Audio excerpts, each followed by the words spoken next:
ನಮಸ್ಕಾರ ವೀಕ್ಷಕರೇ, ಶ್ರೀಪ್ರಭಾ ಮೀಡಿಯಾಗೆ ಸ್ವಾಗತ. ಇವತ್ತಿನ ನಮ್ಮ ವಿಶೇಷವಾದ ನಮ್ಮ ಸಾಧಕರು ಎಂಬ ಕಾರ್ಯಕ್ರಮದಲ್ಲಿ ನಾವು ಅದ್ವಿತೀಯ ಸಾಧಕರನ್ನು ನಿಮಗೆ ಪರಿಚಯ ಮಾಡಿಕೊಡುವಂಥ ಪ್ರಯತ್ನವನ್ನು ಮಾಡ್ತಾ ಇದ್ದೀವಿ. ಭಾರತೀಯ ಪರಂಪರೆಯಲ್ಲಿ ಯೋಗಕ್ಕೆ ತನ್ನ ವಿಶೇಷವಾದ ಸ್ಥಾನಮಾನವನ್ನು ಹೊಂದಿದೆ. ಅನೇಕ ಋಷಿ ಮುನಿಗಳು ಹಳೆ ಪರಂಪರೆಯಿಂದ ಹಿಡಿದು ಇಲ್ಲಿಯವರೆಗೆ ಯೋಗವನ್ನು ನಮಗೆ ದಾನವಾಗಿ ಕೊಟ್ಟಿದ್ದಾರೆ. ಅದರಂತೆ ಇವತ್ತಿನ ನಮ್ಮ ಸಾಧಕರು ಕೂಡ ಅಷ್ಟೇ ಯೋಗದಲ್ಲಿ ಅದ್ವಿತೀಯ ಸಾಧನೆಯನ್ನು ಮಾಡಿದ್ದಾರೆ. ಅವರನ್ನು ನಾನು ನಿಮಗೆ ಪರಿಚಯವನ್ನು ಮಾಡಿಕೊಡ್ತೇನೆ. ಸರ್ ಅಶ್ವಥ್ ನಾರಾಯಣ ಹೆಗಡೆ ಅವರೇ, ಕಾರ್ಯಕ್ರಮಕ್ಕೆ ಸ್ವಾಗತ. ನಮಸ್ತೆ ಸರ್, ಹೇಗೆ ನಡೀತಾ ಇದೆ ನಿಮ್ಮ ಜರ್ನಿ? ಯೋಗ ಯಾವಾಗಲಿಂದ ಸ್ಟಾರ್ಟ್ ಮಾಡಿದ್ರಿ? ಏನು ಇದರ ಉದ್ದೇಶ ಸ್ಟಾರ್ಟ್ ಮಾಡಿರೋದು? ಯೋಗ ನನಗೆ ತುಂಬ ಚಿಕ್ಕವನಿರುವಾಗಿಂದನೇ ಯೋಗದಲ್ಲಿ ಬಹಳ ಇಂಟ್ರೆಸ್ಟ್ ಇತ್ತು. ನಾನು ಚಿಕ್ಕವನಿರುವಾಗ ಅದು ಯಾವುದೋ ಒಂದು ಪುಸ್ತಕ ಸಿಕ್ಕಿತ್ತು. ಪುಸ್ತಕ ನೋಡ್ತಾ ಯೋಗ ಎಲ್ಲ ಮಾಡ್ತಾ ಇದ್ದೆ. ಅದರಲ್ಲಿ ಬೆಂಡ್ ಮಾಡೋದು, ಟ್ವಿಸ್ಟ್ ಮಾಡೋದು, ತಲೆ ಕೆಳಗಾಗಿ ನಿಂತ್ಕೊಳ್ಳೋಕ್ಕೆ ಪ್ರಯತ್ನ ಮಾಡೋದು, ಇದನ್ನೆಲ್ಲ. ಆನಂತರ ನಮ್ಮ ತಂದೆಯವರು ಇಲ್ಲ, ಹಾಗೆಲ್ಲ ಮಾಡಬಾರ್ದು, ಯೋಗವನ್ನು ಸರಿಯಾಗಿ ಗುರುಮುಖಿಯನ್ನು ಕಲ್ತ್ಕೊಂಡು ಮಾಡಬೇಕು ಅಂತ ಅಲ್ಲಿಗೆ ಸ್ಟಾಪ್ ಮಾಡಿಸಿದ್ರು. ಆನಂತರ 5-6ನೇ ಕ್ಲಾಸಲ್ಲಿ ಏನೋ ಇರುವಾಗ ನಮ್ಮ ನಿಸರ್ಗ ಆಸ್ಪತ್ರೆ ವೆಂಕಟರಮಣ ಹೆಗಡೆಯವರು ಒಂದು ಕ್ಯಾಂಪ್ ಮಾಡಿದ್ರಲ್ಲಿ ಹೊಸತೋಟ ಮಾಸ್ತಿಬೈಲಲ್ಲಿ. ಸೊ ಆ ಕ್ಯಾಂಪ್ ಮೂಲಕ ನನಗೆ ಯೋಗದ ಒಂದು ಸರಿಯಾದ ಪರಿಚಯ ಆಯಿತು. ಅಲ್ಲಿಂದ ನನಗೆ ತಿಳಿದ ಮಟ್ಟಿಗೆ ನಾನು ಏನು ಕಲಿತೆ ಆ ಥರ ಯೋಗವನ್ನು ಅಭ್ಯಾಸ ಮಾಡ್ತಾ ಇದ್ದೆ. ಯೋಗ ಆಸನಗಳು, ಸ್ವಲ್ಪ ಮೆಡಿಟೇಷನ್ ಅಂದರೆ ನನಗೆ ಬಹಳ ಆಸಕ್ತಿ. ಧ್ಯಾನ ಮಾಡೋದು, ಪ್ರಾಣಾಯಾಮ ಮಾಡೋದು, ಇದನ್ನು ಮಾಡ್ತಾ ಇದ್ದೆ. ಆ ನಂತರ ನಾನು PUCಯನ್ನು ಆಳ್ವಾಸ್ ಮೂಡುಬಿದಿರೆ ಕಾಲೇಜಲ್ಲಿ ಮಾಡಿದ್ದು. ಅಲ್ಲಿ ಮಾಡ್ತಾ ಇರುವಾಗ ಅಲ್ಲಿ BNYS ಅನ್ನುವಂಥ ಒಂದು ಕೋರ್ಸ್ ಬಗ್ಗೆ ಪರಿಚಯ ಆಯಿತು, bachelor of naturopathy and yogic science. ಹೌದಲ್ಲ, ಇದು ಯೋಗದಲ್ಲಿ ಡಾಕ್ಟರ್ ಆಗುವಂಥ ಅವಕಾಶ ಇದೆ ಅಲ್ವಾ. ಹಾಗಾಗಿ ಅಲ್ಲಿ ಇರುವಂಥ ಲೆಕ್ಚರರ್ಸು, ಅಲ್ಲಿ ಕಾಲೇಜ್ ಇತ್ತಲ್ವ, ಆ ಕಾಲೇಜಲ್ಲಿ ಯಾವ್ಯಾವ ಲೆಕ್ಚರ್ಸ್ ಇದ್ದಾರೆ ಅವರನ್ನೆಲ್ಲ ಮಾತಾಡಿಸಿ ಕೇಳಿ ತಿಳಿದುಕೊಂಡು ಆನಂತರ ಮತ್ತೆ ಇಲ್ಲಿ ಶಿರ್ಸಿಗೆ ಮಧ್ಯದಲ್ಲಿ ರಜೆಗೆ ಬಂದವಾಗ ಡಾಕ್ಟರ್ ವೆಂಕಟರಮಣ ಹೆಗಡೆಯವರು, ಡಾಕ್ಟರ್ ಜಿತೇಶ್ ಅವರು ಇಲ್ಲಿ ನಿಸರ್ಗ ಆಸ್ಪತ್ರೆ ನಾಡಿಗಲ್ಲಿತ್ತು ಆವಾಗ. ಸೊ ಅಲ್ಲಿ ಆಸ್ಪತ್ರೆಗೆ ಹೋಗೋದು, ಡೈಲಿ ಕೋಚಿಂಗ್ ತಗೊಳ್ತಾ ಇದ್ದೆ. ಅವರನ್ನು ಮಾತಾಡಿಸೋದು, ನನಗೆ ಬರೋ ಡೌಟ್ಸನ್ನೆಲ್ಲ ಕೇಳೋದು. ಆಮೇಲೆ ವೆಂಕಟರಮಣ ಹೆಗಡೆಯವರ ಒಂದು ಆಶ್ವಾಸನ, ನೀನು ಇದನ್ನು ಮಾಡಿದರೆ ಒಳ್ಳೆ ಫ್ಯೂಚರ್ ಇದೆ ಅಂತ ಅವರು ಒಳ್ಳೆ ಆಶ್ವಾಸನೆಯನ್ನು ಕೊಟ್ಟರು. ಆ ಕಾರಣದಿಂದ ನಾನು ಈ ಕೋರ್ಸನ್ನು ಚೂಸ್ ಮಾಡಿಕೊಂಡೆ, BNYS ಅಂತ. ಸೊ BNYSಲ್ಲಿ ನಾವು 5 ವರ್ಷ ಯೋಗವನ್ನು ಹಲವಾರು ವಿಧದಲ್ಲಿ ಕಲಿತೇವೆ. ಯೋಗದ ಜೊತೆಗೆ ಪ್ರಕೃತಿ ಚಿಕಿತ್ಸೆ, ಅಕ್ಯುಪಂಕ್ಚರ್, ಮಣ್ಣಿನ ಚಿಕಿತ್ಸೆ, ನೀರಿನ ಚಿಕಿತ್ಸೆ, ಅಯಸ್ಕಾಂತ ಚಿಕಿತ್ಸೆ, ಬಣ್ಣದ ಚಿಕಿತ್ಸೆ, ಉಪವಾಸ ಹಾಗೂ ಆಹಾರ ಪದ್ಧತಿ, ಈ ಥರ ಹಲವಾರು ವಿಧವಾದ ನೈಸರ್ಗಿಕವಾದ ಚಿಕಿತ್ಸೆಗಳನ್ನು ನಾವು ಅದರಲ್ಲಿ ಕಲಿತೇವೆ. ಆ್ಯಂಡ್ ಆಯಿತು, ನ್ಯಾಚುರೋಪತಿ ಆಯಿತು. ನಾನು ಒಂದು ಕ್ಲಿನಿಕಲ್ಲಿ ವರ್ಕ್ ಕೂಡ ಮಾಡ್ತಾಯಿದ್ದೆ. ಸ್ಟ್ರೆಸ್ ಮತ್ತು ಒತ್ತಡ, ಮಾನಸಿಕ ಒತ್ತಡ ಮತ್ತು ಲೈಫ್ ಸ್ಟೈಲ್ ರಿಲೇಟೆಡ್ ಕ್ಲಿನಿಕ್ ಯೋಗಕ್ಷೇಮ ಅಂತ, ಡಾಕ್ಟರ್ ನವೀನ್ KV ಅಂತ ದೊಡ್ಡ ರಿಸರ್ಚರ್ ಅವರು. ಸೊ ಅವರ ಅಂಡರಲ್ಲಿ ಕೆಲಸ ಮಾಡ್ತಾಯಿದ್ದೆ. ಕೊನೆಗೆ ನನಗೆ ಒಂದು ಹಂತದಲ್ಲಿ ಏನು ಅನ್ನಿಸ್ತಂದರೆ, ಯೋಗದಲ್ಲಿ ಮಾನಸಿಕವಾಗಿ ಮನಸ್ಸನ್ನು ಶಾಂತಗೊಳಿಸಲಿಕ್ಕೆ ಎಲ್ಲ ರೀತಿ ಸೂತ್ರಗಳನ್ನು ಹೇಳಿದ್ದಾರೆ. ಭಗವದ್ಗೀತೆಯಲ್ಲೂ ಹೇಳಿದ್ದಾರೆ, ನಮ್ಮ ಭಾರತೀಯ ಎಲ್ಲ ಶಾಸ್ತ್ರಗಳಲ್ಲಿ ಹೇಳಿದ್ದಾರೆ. ಆದರೆ ಈ ಮಾಡರ್ನ್ ಜನಕ್ಕೆ, ನಮ್ಮ ಆಧುನಿಕ ಯುಗದಲ್ಲಿ ಅದನ್ನು ಹೇಗೆ ಪ್ರಾಕ್ಟಿಕಲಾಗಿ ಅಪ್ಲೈ ಮಾಡಬೇಕು ಅನ್ನೋದಕ್ಕೆ ಏನೋ ಒಂದು ಸ್ವಲ್ಪ ಗ್ಯಾಪ್ ಇದೆ ಅಂತ ಅನ್ನಿಸ್ತು ನನಗೆ. ಸೊ ಹಾಗಾಗಿ ನಾನು ಆನಂತರ ಮಾಸ್ಟರ್ಸ್ ಇನ್ ಸೈಕಾಲಜಿ JN ಯೂನಿವರ್ಸಿಟಿಯಿಂದ ಸೈಕಾಲಜಿಯಲ್ಲಿ ಡಿಗ್ರಿ ಮಾಡಿಕೊಂಡೆ. ಸೊ ಹಾಗಾಗಿ ನಾನು ಯೋಗವನ್ನು ದೇಹ ಮತ್ತು ಮನಸ್ಸಿನ ಆರೋಗ್ಯಕ್ಕೆ ಇಂಟಿಗ್ರೇಟೆಡ್ ಆಗಿ ಅಪ್ಲೈ ಮಾಡ್ತಾ ಈಗ ಶಿರ್ಸಿಲಿ ಸಂಯೋಗ ಅಂತ ಪ್ರಾಕ್ಟೀಸ್ ಮಾಡ್ತಾ ಇದ್ದೇನೆ. ನನ್ನ ಮಾಡಿದ್ರೆ ಡಾಕ್ಟರ್ ಕೀರ್ತಿ ಅವರೊಂದಿಗೆ ಪ್ರಾಕ್ಟೀಸ್ ಕೇಳ್ಪಟ್ಟೆ ಸರ್, ತಮ್ಮ ಅರ್ಧಾಂಗಿ ಕೂಡ ತಮ್ಮದೇ ಆದ ಫೀಲ್ಡ್ ಅಲ್ಲಿ ಇದ್ದಾರೆ. ಹೌದು. ಹೇಗೆ ಇದು ಅಂದ್ರೆ ನೀವು ಯಾವ ರೀತಿ ಚಿಕಿತ್ಸೆಯನ್ನ ಕೊಡ್ತೀರಾ ಜನರಿಗೆ ಅಂತ? ನಮ್ಮ ಕ್ಲಿನಿಕಲ್ಲಿ ನಾವು ಮೇನ್ ಆಗಿ ಫೋಕಸ್ ಮಾಡೋದು ಲೈಫ್ ಸ್ಟೈಲ್ ಮಾಡಿಫಿಕೇಶನ್ ಅಂತ. ನೀವೇನಾದರೂ ಓಕೆ ಇಲ್ಲಿ ತನಕ ನಿಮ್ಮದು ದೊಡ್ಡ ಸಾಧನೆ ಏನು ಅಂತ ಕೇಳಿದರೆ ನಾನು ತುಂಬ ಹೆಮ್ಮೆಯಿಂದ ಹೇಳ್ಕೊಳ್ಬಲ್ಲೆ. ನೋಡಿ, ನಾವು ಚಿಕ್ಕಂದಿನಿಂದ ಏನು ಪಾಲಿಸ್ಕೊಂಡು ಬಂದಿದ್ದೇವೆ ಅದನ್ನು ಚೇಂಜ್ ಮಾಡೋದಂದರೆ ಬಹಳ ಕಷ್ಟ. ಹ್ಯಾಬಿಟ್ ಚೇಂಜಿಂಗ್ ಅಂತ ಹೇಳ್ತೇವೆ. ಸೊ ಅದು ನಾವು ಯಾವ ಥರ ತಿಂತೇವೆ, ಯಾವ ಥರ ಮಲಗ್ತೇವೆ, ಎಷ್ಟು ಹೊತ್ತಿಗೆ ತಿಂತೇವೆ, ಎಷ್ಟು ಹೊತ್ತಿಗೆ ಮಲಗ್ತೇವೆ, ಎಷ್ಟು ನೀರು ಕುಡಿತೇವೆ, ಎಷ್ಟು ಫಿಸಿಕಲಾಗಿ ಆ್ಯಕ್ಟಿವ್ ಆಗಿದ್ದೇವೆ, ಅದೆಲ್ಲದು ಅದರಲ್ಲೇ ಬರುತ್ತೆ. ಸೊ ಹಾಗಾಗಿ ನಾವು ಶಿರ್ಸಿಯಲ್ಲಿ ಕ್ಲಿನಿಕ್ ಸ್ಟಾರ್ಟ್ ಮಾಡಿದಾಗಿಂದ ಇಲ್ಲಿ ತನಕ ಬಹಳ ಜನರನ್ನು ತಲುಪದೇ ಇರ್ಬೋದು, ಬಟ್ ಯಾರನ್ನು ತಲುಪಿದ್ದೇವೆ ಅವರ ಜೀವನ ಕ್ರಮದಲ್ಲಿ ವ್ಯತ್ಯಾಸ ಆಗಿದೆ. ಸರ್, ಯೋಗವನ್ನೇ ಜನರು ಯಾಕೆ ಚೂಸ್ ಮಾಡ್ಕೋಬೇಕು? ಇದರಿಂದ ಏನು ಅವರಿಗೆ ಲಾಭವನ್ನು ಉಂಟು ಮಾಡ್ತದೆ? ಓಕೆ, ಯೋಗದ ಬಗ್ಗೆ ಮುಖ್ಯವಾಗಿ ಎರಡು ಮಿಸ್ಕನ್ಸೆಪ್ಷನ್ ಅಂತ ಹೇಳ್ಬೋದು. ಅದನ್ನು ನಾನು ಹೇಳಲಿಕ್ಕೆ ಇಷ್ಟಪಡ್ತೇನೆ. ನಂಬರ್ 1, ಯೋಗ ಮಾಡಿದರೆ ಏನೂ ಆಗೋದಿಲ್ಲ, ಯೋಗ ಮಾಡಿದರೆ ಏನು ಸುಮ್ಮನೆ ಕೂತ್ಕೊಳ್ಳೋದು ಅಥವಾ ಮೆಡಿಟೇಷನ್ ಮಾಡೋದು ಅಥವಾ ಸುಮ್ಮನೆ ಒಂದು ಆಸನದಲ್ಲಿ ನಿಂತರೆ ಏನಾಗುತ್ತೆ, ಇದು ಒಂದು ರೀತಿಯ ಜನ. ಇದು ಕೂಡ ತಪ್ಪು ನಂಬಿಕೆ, ಯೋಗದಿಂದ ಏನೂ ಆಗೋದಿಲ್ಲ ಅಂತ. ಇನ್ನೊಂದು ರೀತಿ ಜನ ಇದ್ದಾರೆ, ಅವ್ರೇನು ಹೇಳ್ತಾರೆ, ಯೋಗವನ್ನು ಮಾಡಿದರೆ ಸಾಕು ಎಲ್ಲದೂ ಓಕೆ, ಯೋಗವನ್ನು ಮಾಡಿದರೆ ನನಗೆ ಯಾವ ರೋಗನೂ ಬರುವುದಿಲ್ಲ, ಯೋಗವನ್ನು ಮಾಡಿದರೆ ಸಾಕು ನಾನು ಏನು ಬೇಕಾದ್ರೂ ತಿನ್ಬೋದು, ಬೇರೆ ಏನು ಬೇಕಾದ್ರೂ ಮಾಡ್ಬೋದು ಅಂತ. ಇದು ಕೂಡ ಇನ್ನೊಂದು ರೀತಿಯ ಎಕ್ಸ್ಟ್ರೀಮ್ ತಪ್ಪಾದ ನಂಬಿಕೆ. ಯೋಗ ನಮ್ಮ ಲೈಫ್ ಸ್ಟೈಲಲ್ಲಿ ಬರಬೇಕು. ನಾವು ಈಗ ಏನು ಯೋಗ ಅಂತ ತಿಳ್ಕೊಂಡಿದ್ದೇವೆ, ಆಸನ ಅಥವಾ ಪ್ರಾಣಾಯಾಮ ಅಥವಾ ಮೆಡಿಟೇಷನ್, ಇದು ಯೋಗದ ಒಂದು ಚಿಕ್ಕ ಭಾಗ ಅಷ್ಟೆ. ನಾವು ಯೋಗವನ್ನು ಸಂಪೂರ್ಣವಾಗಿ 24/7 ನಮ್ಮ ಜೀವನದಲ್ಲಿ ಅಳವಡಿಸ್ಕೊಂಡಾಗ ಆವಾಗ ಯೋಗ ಎಲ್ಲದಕ್ಕೂ ಮದ್ದು ಅಂತ ಹೇಳ್ಬೋದು. ಈಗ ಪತಂಜಲಿ ಯೋಗ ಸೂತ್ರದಲ್ಲಿ ಹೇಳ್ತಾರೆ, ಯಮ ನಿಯಮ ಅಂತ ಮೊದಲ 2 ಹಂತಗಳು. ಅಂದರೆ ಯಮದಲ್ಲಿ ಅಹಿಂಸಾ, ಸತ್ಯ, ಅಸ್ತೇಯ, ಬ್ರಹ್ಮಚರ್ಯ, ಅಪರಿಗ್ರಹ, ಅಥವಾ ನಿಯಮದಲ್ಲಿ ಶೌಚ, ಸಂತೋಷ, ತಪಸ್, ಸ್ವಾಧ್ಯಾಯ, ಈಶ್ವರ ಪ್ರಣಿಧಾನ. ಅಂದರೆ ಆಸನಗಳಿಗಿಂತ ಮುಂಚೆ ಬರುವಂಥ ಹಂತಗಳು. ಯಾವಾಗ ನಾವು ನಮ್ಮ ಮನಸ್ಸನ್ನ, ದೇಹವನ್ನು ಈ ಯಮ ನಿಯಮಗಳಿಂದ ಶುದ್ಧಗೊಳಿಸ್ತೇವೆ, ಬ್ಯಾಲೆನ್ಸ್ ಆಗಿ ಇಟ್ಕೊಳ್ತೇವೆ, ಆವಾಗ ಯೋಗ ಎಲ್ಲದಕ್ಕೂ ಮದ್ದು ಅಂತ ಹೇಳ್ಬೋದು. ಈ ಯೋಗಕ್ಕೂ ಮತ್ತೆ ಆಹಾರಕ್ಕೂ ಇರುವ ಸಾಮ್ಯತೆಗಳು ಏನು ಅಂತ? ಆಹಾರ ಕ್ರಮ, ನಮ್ಮಲ್ಲಿ ಹಲವಾರು ರೀತಿಯ ಆಹಾರ ಕ್ರಮಗಳಿವೆ. ಕೆಲವೊಬ್ಬರು ಜಸ್ಟ್ ವೆಜಿಟೇರಿಯನಿಸಮ್ ಅಂತ ಫಾಲೋ ಮಾಡ್ತಿರೋರು ಆಕಳಿನ ಉತ್ಪನ್ನಗಳನ್ನು, ಪ್ರಾಣಿಜನ್ಯ ಉತ್ಪನ್ನಗಳನ್ನು ಉಪಯೋಗಿಸ್ತಾರೆ. ಕೆಲವೊಬ್ಬರು ವೀಗನಿಸಮ್ ಅಂತ ಹೇಳ್ತಾರೆ, ಅಂದರೆ ಅವರು ಯಾವುದೇ ರೀತಿಯ ಪ್ರಾಣಿಜನ್ಯ ಉತ್ಪನ್ನಗಳನ್ನು ಉಪಯೋಗಿಸೋದಿಲ್ಲ. ಕೆಲವೊಬ್ಬರು ಓವೋ ವೆಜಿಟೇರಿಯನ್ ಅಂತ ಹೇಳ್ತಾರೆ, ಅಂದರೆ ಅವರು ಮೊಟ್ಟೆ ಮಾತ್ರ ಸೇವಿಸ್ತಾರೆ. ಕೆಲವೊಬ್ಬರು ಮಿಕ್ಸ್ಡ್, ನಾವು ಯೂಶಲಿ ನಾನ್ ವೆಜಿಟೇರಿಯನ್ ಅಂತ ಹೇಳ್ತೇವೆ, ಬಟ್ ಶಬ್ದಾರ್ಥಿಕವಾಗಿ ನೋಡೋದಾದರೆ ಅದು ತಪ್ಪಾದ ವಿಷಯ. ನಾನ್ ವೆಜಿಟೇರಿಯನ್ ಅಂದರೆ ಏನು, ನಾನ್ ವೆಜ್ ಮಾತ್ರ ತಿನ್ನೋರು ನಾನ್ ವೆಜಿಟೇರಿಯನ್ ಅಂತ. ನಾವೆಲ್ಲ ಮಿಕ್ಸ್ಡ್ ಅಂತ ಹೇಳ್ಬೋದು. ಅಂದರೆ ಯಾರು ವೆಜ್ ಮತ್ತು ನಾನ್ ವೆಜ್ ಎರಡನ್ನೂ ಸೇವಿಸ್ತಾರೆ ಅವರು ಮಿಕ್ಸ್ಡ್ ವೆರೈಟಿ ಫುಡ್ ಅಂತ. ಈಗ ಯೋಗದಲ್ಲಿ ನಾವು ಹಲವಾರು ರೀತಿಯ ಆಹಾರ ಕ್ರಮಗಳನ್ನು ನೋಡ್ತೇವೆ. ಯಾರು ಯೋಗದ ಪಾತಲ್ಲಿದ್ದಾರೆ ನೋಡಿ, ಯೋಗ ಬಹಳ ಮುಂಚೆ ಯೋಗವನ್ನು ಒಂದು ಆಧ್ಯಾತ್ಮಿಕ ದಾರಿ ಅಂತ ಮಾತ್ರ ಪರಿಗಣಿಸಲಾಗ್ತಾ ಇತ್ತು. ಯಾರು ತುಂಬ ಸಾತ್ವಿಕವಾಗಿ ಆಧ್ಯಾತ್ಮಿಕ ಸಾಧನೆಯಲ್ಲಿ ತೊಡಗಿಸ್ಕೊಳ್ತಾರೆ ಅವರು ದೇಹಾರೋಗ್ಯಕ್ಕೆ, ಮಾನಸಿಕ ಆರೋಗ್ಯಕ್ಕೆ ಯೋಗವನ್ನು ಅಭ್ಯಾಸ ಮಾಡ್ತಾಯಿದ್ರು. ಅದರ ಜೊತೆಗೆ ಆಹಾರ ಕ್ರಮವನ್ನು ಕೂಡ ಯೋಗದಲ್ಲಿ ಬಹಳ ನಿರ್ದಿಷ್ಟವಾಗಿ ಹೇಳಿದ್ದಾರೆ. ಯಾರು ಈ ಆಸನ, ಈ ಕ್ರಿಯೆಗಳನ್ನು ಮಾಡ್ತಾರೆ, ಇಂಥ ನಿರ್ದಿಷ್ಟ ಆಹಾರ ಕ್ರಮಗಳನ್ನು ತೆಗೆದುಕೊಳ್ಬೇಕು. ಈಗ ಫಾರ್ ಎಕ್ಸಾಂಪಲ್ ಹೇಳೋದಾದರೆ ವಮನಧೌತಿ ಅಂದರೆ ನಮ್ಮ ಅಪ್ಪರ್ ಡೈಜೆಸ್ಟಿವ್ ಟ್ರ್ಯಾಕ್ಟ್, ನಮ್ಮ ಜಠರದಿಂದ ಬಾಯಿ ತನಕ ಶುದ್ಧ ಮಾಡುವಂಥ ಒಂದು ಕ್ರಿಯೆ. ಮುಖ್ಯವಾಗಿ ಪಿತ್ತ ಅಥವಾ ಕಫ ಜಾಸ್ತಿ ಆದವಾಗ ಮಾಡುವಂತಹ ಕ್ರಿಯೆ. ಇದನ್ನು ಮಾಡಿದವಾಗ ಅದರ ನಂತರ ವಾಂತಿ ಮಾಡುವಂಥ ಕ್ರಿಯೆ ಇದು. ಬಿಸಿಯಾದ ಉಪ್ಪು ನೀರನ್ನು ಕುಡಿದು ವಾಂತಿ ಮಾಡುವಂಥ ಕ್ರಿಯೆ. ಇದನ್ನು ಮಾಡಿದ ನಂತರ ಏನು ಆಹಾರ ಪದ್ಧತಿ ಫಾಲೋ ಮಾಡಬೇಕು? ಗಂಜಿ ಅಥವಾ ಕಿಚಡಿ ಜೊತೆ ಒಂದು 2 ಚಮಚ ತುಪ್ಪವನ್ನು ಆಹಾರವಾಗಿ ಸೇವಿಸಬೇಕು. ಇಡೀ ದಿನ ಸಾತ್ವಿಕ ಆಹಾರವನ್ನು ಸೇವಿಸಬೇಕು. ಇದೇ ಥರ ನಾವು ಯೋಗದಲ್ಲಿ ಯಾವಾಗ ನಾವು ಧ್ಯಾನವನ್ನು ಮಾಡ್ತೇವೆ, ಯಾವಾಗ ಪ್ರಾಣಾಯಾಮಗಳನ್ನು ಮಾಡ್ತೇವೆ, ಆವಾಗ ತಾಮಸಿಕವಾದ, ರಾಜಸಿಕವಾದ ಆಹಾರವನ್ನು ಸೇವಿಸಬಾರ್ದು ಅಂತ ಹೇಳ್ತಾರೆ. ತಾಮಸಿಕ, ರಾಜಸಿಕ ಆಹಾರಗಳು ಅಂದರೆ ಯಾವುದು?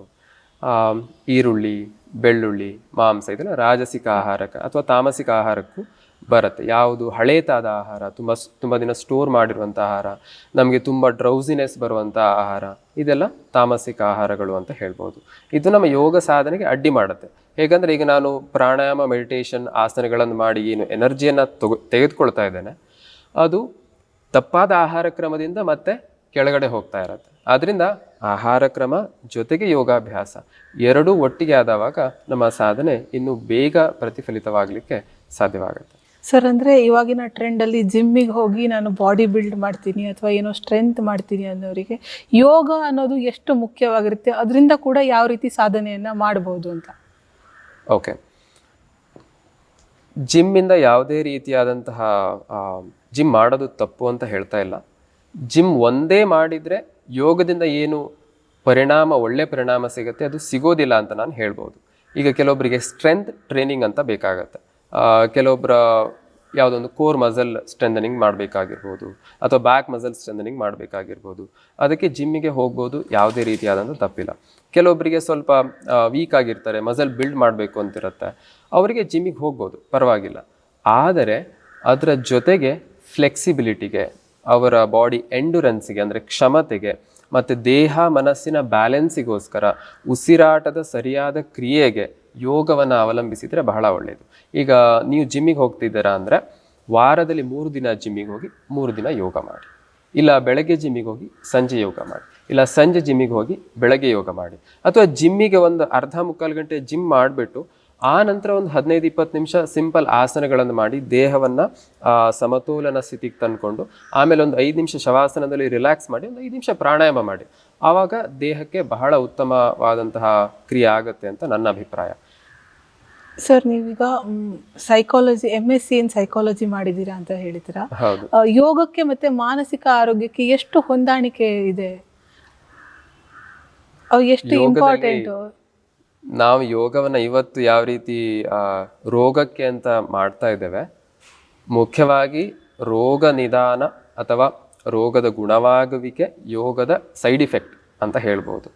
ಮುಖ್ಯವಾಗಿ ಮನಃ ಪ್ರಶಮನೋಪಾಯ ಯೋಗ ಅಥವಾ ಯೋಗ ಚಿತ್ತವೃತ್ತಿ ನಿರೋಧ ಸಮತ್ವಂ ಯೋಗ ಮುಚ್ಚತೆ. ಎಲ್ಲೂ ಯೋಗವನ್ನು ರೋಗ ಹೋಗಲಾಡಿಸೋದು, ಇದು ನನ್ನ ದೇಹವನ್ನು ಸ್ಟ್ರಾಂಗ್ ಮಾಡೋದು ಅಂತ ಹೇಳಿಲ್ಲ. ಅಫ್ಕೋರ್ಸ್ ಅದು ಆಗತ್ತೆ. ಎಲ್ಲ ರೀತಿಯಾದಂಥ ಯೋಗ ಸಾಧನೆಯಲ್ಲಿ ಯೋಗವನ್ನು ಮನಸ್ಸಿನ ಕಂಟ್ರೋಲ್ ಮಾಡೋದಕ್ಕೋಸ್ಕರನೇ ಬಳಸ್ತಿದ್ದಾರೆ. ಹಾಗಾಗಿ ಯೋಗಕ್ಕೂ ಮಾನಸಿಕ ಆರೋಗ್ಯಕ್ಕೂ ಅವಿನಾಭಾವ ಸಂಬಂಧ ಅಂತ ಹೇಳ್ಬೋದು. ಹಾಗಾದರೆ ಆಸನ ಮಾಡೋದ್ರ ಮೂಲಕ ಮಾನಸಿಕ ಆರೋಗ್ಯ ಹೇಗೆ ಸುಧಾರಿಸುತ್ತೆ ಅಂತ ನೀವು ಕೇಳ್ಬೋದು. ನೋಡಿ, ಆಸನ ಕೇವಲ ನಮ್ಮ ದೇಹವನ್ನು ಬ್ಯಾಲೆನ್ಸ್ ಮಾಡೋದಾಗಲಿ ಅಥವಾ ತಲೆ ಕೆಳಗಾಗಿ ನಿಂತ್ಕೊಳ್ಳೋದಾಗಲಿ ಅಥವಾ ಬೆಂಡ್ ಮಾಡೋದಾಗಲಿ ಅಲ್ಲ. ಅದರಲ್ಲಿ ಸ್ವಲ್ಪ ಪ್ರಮಾಣದ ಮಾನಸಿಕವಾದ ಎಫರ್ಟ್ ಕೂಡ ಬೇಕಾಗತ್ತೆ ಒಂದು. ಇನ್ನೊಂದು, ನಾನು ಯಾವಾಗ ಬ್ಯಾಲೆನ್ಸಿಂಗ್ ಆಸನಗಳನ್ನು ಮಾಡ್ತೇನೆ, ದೇಹವನ್ನು ಸ್ವಲ್ಪ ಎಕ್ಸ್ಟ್ರೀಮ್ ಆಗಿ ಬೆಂಡ್ ಮಾಡಬೇಕಾಗಿರುವಂಥ ಆಸನಗಳನ್ನು ಮಾಡ್ತೇನೆ, ಆವಾಗ ಮನಸ್ಸು ದೇಹ ಒಂದಾಗಿರುತ್ತೆ. ಈಗ ನಾವು ಸೈಕಾಲಜಿಯಲ್ಲಿ ನೋಡೋದಾದರೆ ಮೈಂಡ್ಫುಲ್ನೆಸ್ ಅಂತ ಹೇಳ್ತೇವೆ. ಮೈಂಡ್ಫುಲ್ನೆಸ್ ಅಂದರೆ ಏನು? ನಾನು ಈ ಕ್ಷಣದಲ್ಲಿ ಇರುವಂಥ ಒಂದು ಕ್ರಿಯೆ. ನಾನು ಯಾವಾಗ ಮನಸ್ಸನ್ನು ಭೂತಕಾಲ ಅಲ್ಲ, ಭವಿಷ್ಯತ್ ಕಾಲ ಅಲ್ಲ, ಮಧ್ಯದಲ್ಲಿ ಈ ಕ್ಷಣದಲ್ಲಿ ವರ್ತಮಾನ ಕಾಲದಲ್ಲಿ ನಿಲ್ಲಿಸ್ತೇನೆ, ಆವಾಗ ಮನಸ್ಸು ವಿಶ್ರಾಂತವಾಗ್ತದೆ, ಮನಸ್ಸು ಆರಾಮಾಗ್ತದೆ ಅನ್ನೋದು ಮೈಂಡ್ಫುಲ್ನೆಸ್ಸಿನ ಒಂದು ಕಾನ್ಸೆಪ್ಟ್. ಸೊ ಯೋಗದಲ್ಲಿ ನಾವು ಯಾವಾಗ ಆಸನದಲ್ಲಿ ಮನಸ್ಸು ದೇಹ ಉಸಿರನ್ನು ಒಂದು ಮಾಡ್ತೇವೆ, ಆವಾಗ ಮನಸ್ಸು ಶಾಂತವಾಗುತ್ತೆ. ಇದು ಆಸನ ನಮ್ಮ ದೇಹದ ಮೇಲೆ ಮನಸ್ಸಿನ ಮೇಲೆ ಬೀರುವಂಥ ಪರಿಣಾಮ. ಇನ್ನು ಉಸಿರಾಟಕ್ಕೆ ಬಹಳ ಬಹಳ ಬಹಳ ಪ್ರಾಮುಖ್ಯತೆ ಇದೆ. ಯಾವಾಗ ನಾವು ಸಿಟ್ಟಾಗ್ತೇವೆ ಆವಾಗ ಯಾವ ಥರ ಉಸಿರಾಟ ಮಾಡ್ತೇವೆ? ದೀರ್ಘವಾಗಿ ಉಸಿರನ್ನು ತೆಗೆದುಕೊಳ್ತೇವೆ. ಸಿಟ್ ಮಾಡಿದವಾಗ ನಾವು ವೇಗವಾಗಿ ಉಸಿರಾಟ ಮಾಡ್ತೇವೆ ಅಲ್ವಾ? ಸ್ವಲ್ಪ ಬೇಜಾರಾದವಾಗ ಹೀಗೆ ಮಾಡ್ತೇವೆ, ಆರಾಮಾಗ್ತದೆ. ಇದು ದೇಹದ ಒಳಗಡೆ ಇರುವಂಥ ಒಂದು ಕೋಪಿಂಗ್ ಮೆಕ್ಯಾನಿಸಮ್. ಓಕೆ, ಸೊ ನಮ್ಮ ಮನಸ್ಸಿಗೂ ಉಸಿರಿಗೂ ಬಹಳ ಹತ್ತಿರವಾದ ಸಂಬಂಧ ಇದೆ. ನಾವು ಆರಾಮಾಗಿರುವಾಗ ನಿಧಾನವಾಗಿ ದೀರ್ಘವಾಗಿ ಉಸಿರಾಟ ಮಾಡ್ತೇವೆ. ಅದೇ ಥರ ನಾವು ಸ್ವಲ್ಪ ಸಿಟ್ಟಾದವಾಗ, ಉದ್ವೇಗ ಆದವಾಗ, ಆಂಗ್ಸೈಟಿ ಆದವಾಗ ವೇಗವಾಗಿ ಉಸಿರಾಟ ಮಾಡ್ತಾ ಇದ್ದೇವೆ. ಮನಸ್ಸು ದೇಹದ ನಡುವೆ ಇರುವಂಥ ಕೊಂಡಿ ನಮ್ಮ ಉಸಿರು ಅಂತ ಹೇಳ್ಬೋದು. ನೋಡಿ, ಮೂಗು ನೋಡಿ, ಒಂದು ಸ್ವಿಚ್ ಥರ ಕಾಣಿಸುತ್ತೆ ಅಲ್ವಾ ಸೈಡಿಂದ ನೋಡಿದ್ರೆ. ಸೊ ನಮ್ಮ ಮನಸ್ಸನ್ನು ಕಂಟ್ರೋಲ್ ಮಾಡಲಿಕ್ಕೆ ಇರೋದು ನಮ್ಮ ಉಸಿರು. ಈಗ ಡೈರೆಕ್ಟಾಗಿ ನಾವು ಮನಸ್ಸನ್ನು ಕಂಟ್ರೋಲ್ ಮಾಡಲಿಕ್ಕೆ ಆಗೋದಿಲ್ಲ. ಸೊ ಏನು ಮಾಡ್ಬೋದು? ಸಿಟ್ಟಾದವಾಗ, ಉದ್ವೇಗ ಆದವಾಗ, ಏನೋ ಒಂದು ಮನಸ್ಸಿಗೆ ದುಗುಡವಾದವಾಗ, ದುಃಖವಾದವಾಗ ಸಿಂಪಲ್ಲಾಗಿ ಮೂಗಿನ ಮೇಲೆ, ಉಸಿರಾಟದ ಮೇಲೆ ಗಮನವನ್ನು ಹರಿಸಬೇಕು. ಆವಾಗ ಮನಸ್ಸು ತನ್ನಿಂತಾನೇ ವಿಶ್ರಾಂತವಾಗ್ತದೆ. ಆ್ಯಂಡ್ ಉಸಿರಾಟವನ್ನು ನಿಧಾನ ಮಾಡಬೇಕು. ಸ್ಲೋ ಉಸಿರನ್ನು ತಗೊಳ್ಳೋದು, ನಿಧಾನವಾಗಿ ಉಸಿರನ್ನು ಬಿಡೋದು. ಇದು ಮನಸ್ಸನ್ನು ಒಂದು ಕಂಟ್ರೋಲಿಗೆ ತರಲಿಕ್ಕೆ ಸಹಾಯ ಮಾಡ್ತದೆ. ಇದು ಮಾನಸಿಕ ಲೆವೆಲಲ್ಲಿ. ಆ್ಯಂಡ್ ಪ್ರಾಣಾಯಾಮವನ್ನು ಮಾಡುವಾಗ ನಾವು ಕೆಲವೊಂದು ದೈಹಿಕವಾದ ಮತ್ತು ಆಹಾರದಲ್ಲಿ ಹಲವಾರು ನಿಯಮಗಳನ್ನು ಪಾಲಿಸಬೇಕಾಗುತ್ತೆ. ಅದನ್ನು ಪಾಲಿಸಿಕೊಂಡು ಪ್ರಾಣಾಯಾಮಗಳನ್ನು ಮಾಡಿದರೆ ನಮ್ಮ ಪ್ರಾಣಶಕ್ತಿಯ ಹರಿವಿಕೆ ಉತ್ತಮವಾಗುತ್ತೆ. ಅದೇ ಥರ ಪ್ರಾಣಶಕ್ತಿ ಹರಿವಿಕೆ ಸರಿಯಾಗಿ ನಮ್ಮ ನಾಡಿಗಳಲ್ಲಿ ಸರಿಯಾಗಿ ಪ್ರಾಣದ ಹರಿವಿಕೆ ಆದವಾಗ ನಮ್ಮ ದೇಹದಲ್ಲಿ ಕೂಡ, ಆರೋಗ್ಯದಲ್ಲಿ ಕೂಡ ಬಹಳಷ್ಟು ವ್ಯತ್ಯಾಸ, ಉತ್ತಮ ಪರಿಣಾಮಗಳನ್ನು ನೋಡ್ಬೋದು.